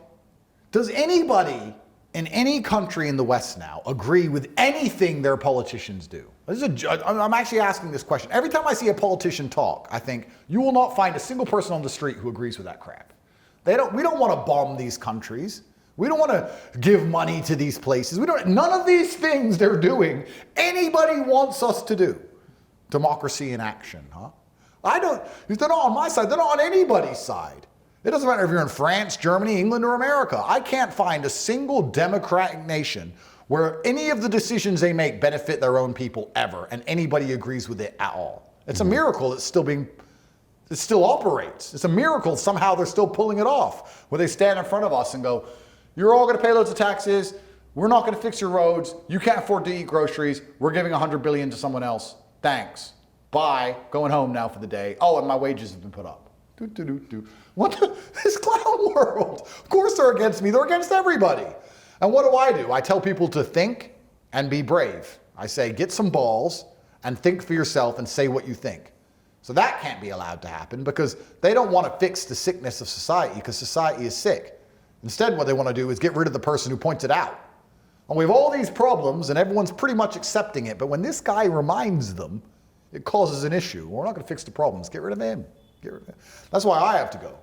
So sorry to interrupt you, but the people in charge don't agree with anything I say. The people in power, you're right, but they don't agree with any normal person's point of view. They don't give a shit about any of us. When's the last time you've seen any of the people in power talk about inflation, talk about the fact that the border crisis, the border's not closed, talk about rampant crime, talk about the educational system being under attack? No. What do they talk about instead? LGBT, the climate, crap no one cares about. No one cares about this crap. All they talk about is the crap no one cares about because that's the people who put them in power, those with the money who are trying to purport these garbage agendas. And all the things you do care about, you're not allowed to mention. If you mention them on a podcast like this, you're going to end up in a jail cell. Take me to fucking jail then. Top G. Take me to jail. I don't know what the delay is. Let's go. Let's just do it. Yeah. So, but again, I keep kind of harping on that, but it's like I'm so curious how, or maybe you don't even think of it that way in terms of how you see you coming out the other side with the heat waned off, or do you think do you think that's a possibility, or do you think it's going to be like a fight till the death? I think as this war ends, another one will begin. I think that life just morphs from one war to the next. Even if you think about the average person's life, they think, I'll be happy once I just get over this one thing, or I'll be happy once this is done, or I'll be happy once I bought this, and it never works out like that. As this war ends, another war will begin. Life is constant and never-ending war. You can either try your very best to have an easy life and be an unimportant nobody, or you can get very good at having a hard life and at least matter as you suffer through the human experience. And I don't see an ending because I don't think war is ever going to end. The war will change, perhaps. Perhaps it's not a Romanian court. Perhaps it's something else. But the war is going to go on forever. And every single day I'm going to get up and do my best. while I'm breathing. And that's the reality I'm going to live for as long as they let me live, until they decide that they don't want me around anymore. And I would never kill myself. And that's the bottom line. And I love that you say that too. You always say, I would never kill myself. I wouldn't. When I was in jail, the first month I was in jail, I think there was 4 suicides, and I got really nervous that they were trying to set up a pattern.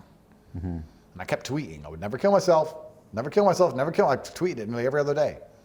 So that's the one psyop I don't want anyone to believe. There's no circumstance on earth in which I would kill myself, ever. You're gonna have to kill me. You're gonna have to do it. I'm not gonna make it easy for them. I'm not gonna allow them to upset me. Take my ice cream away like a little girl, boo-hoo, and me do it for them. No, do your own dirty work. Unless, well, you were born in Washington, D.C., right? Correct. Unless you run for president of the United States. Bro. How many cases has he got against him? 100? I'm only dealing with like 3. I don't know, bro, it's 97 more. Well, Trump's catching up. I am praying for the West, because if he doesn't win, I think it's the end of America as we know it. In a hypothetical universe, obviously it's totally hypothetical, but if you ran for president, what was the first things, if President Tate was in office? It's crazy that sounds.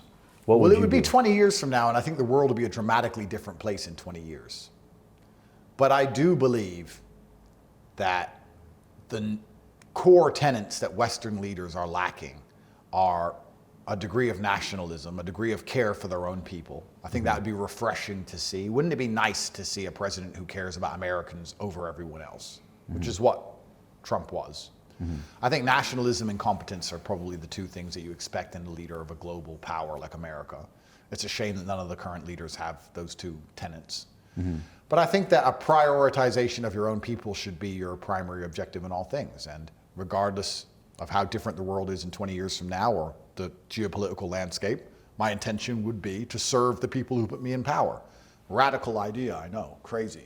But perhaps the people who vote for me and pay for the government that I'm in charge of should be the ones I'd be concerned about, as opposed to everything and everyone else.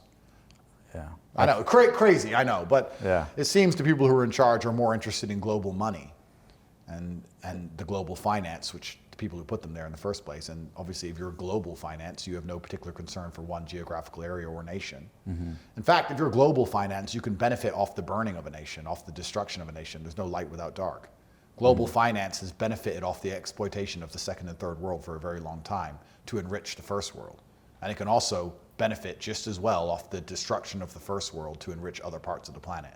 Most people don't understand that. People think they need to keep America alive because of the dollar and because it's America. No, they can live in Saudi or Tanzania. They can live in a mansion anywhere, and they have a globe master, so they can fly anywhere they want. And if America being decimated or destroyed will benefit them and make them forever profit, they have no problem with that, because they are globalist. It's a different attitude. I know what I'm talking about, because I'm as rich as these fuckers, and I'm telling you, you get to a certain point where you can be anywhere, and if your allegiance isn't to a particular land. Let me put it this way. There are very powerful people in the world today who you could say, and they could be American, born American, and you could say to them, you will make forever profit, but America will degrade at a rate of 0.2% every single year for the rest of your human life, but you will make forever profit with your company. And they will say yes. And they'll think, it'll be okay, because all of the crime and all the degradation will hit areas they don't live in cities they don't live in neighborhoods they don't live in, while they're in America, if they're in America at all. And if you compound that across a bunch of people with power, 0.2%, 0.1%, 0.3%, 0.4%, all adds up, and you start to realize why society is being destroyed and why these people don't care, because they don't experience it.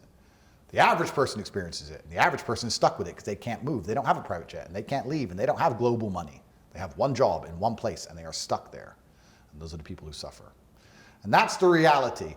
And then these people get the people who are in charge into power to represent the people, but they don't represent the people, they represent the global money. And that's why they make the decisions they make and talk about the things they talk about, and they don't talk about anything important. Try and distract you, keep you confused. Inflate the currency to zero, but keep us arguing about whether men can get pregnant or not.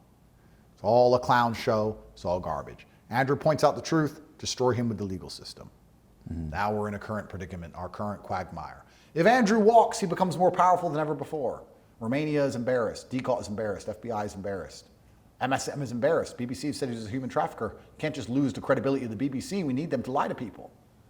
Oh, but he's innocent. Yeah, but no, he may be innocent, but look at all this mess it causes. Yeah. Isn't it easier just to put him in jail? If it bleeds, it leads, yeah. If you beat this case, and when you beat this case, and you have the whole world's support with you, a lot of people, where do you see yourself moving to? It's another good question. Maybe I'll become a globalist. Maybe I'll live on a little boat, Tate yacht, with my 11 wives, settled down, all my children, some machine guns. What would you call your yacht? Everybody has a name for their yacht. What would you call yours? The International Master, which is not a girl's name, but my father was an international master of chess. That's what I call it. What would your pop say if he was still around today about where you're at right now? I think part of him would laugh. I don't think he'd be surprised. Son of a gun. Yeah, he'd be like, I knew it. I don't think he'd be surprised at all. He understood how the government and how the world works. He'd be 0% surprised. He'd certainly be proud of me.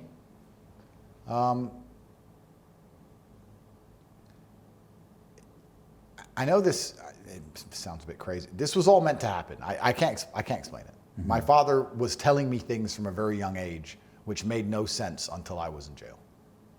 Perhaps this version of reality has existed before. Perhaps we're in a simulation, I'm not sure.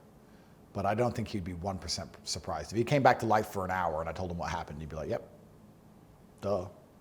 Anything new? Anything else? Yeah. It's like, well, Biden's president. And that would be it. Like, if you're a man who tries his absolute best and is brutally competent and speaks against authority, there's only one path. Where else was this going to end? Where else does this end? Where else have people who have inspired millions who spoke against authority ever ended up besides jail or dead? The Matrix is calling. Time's up.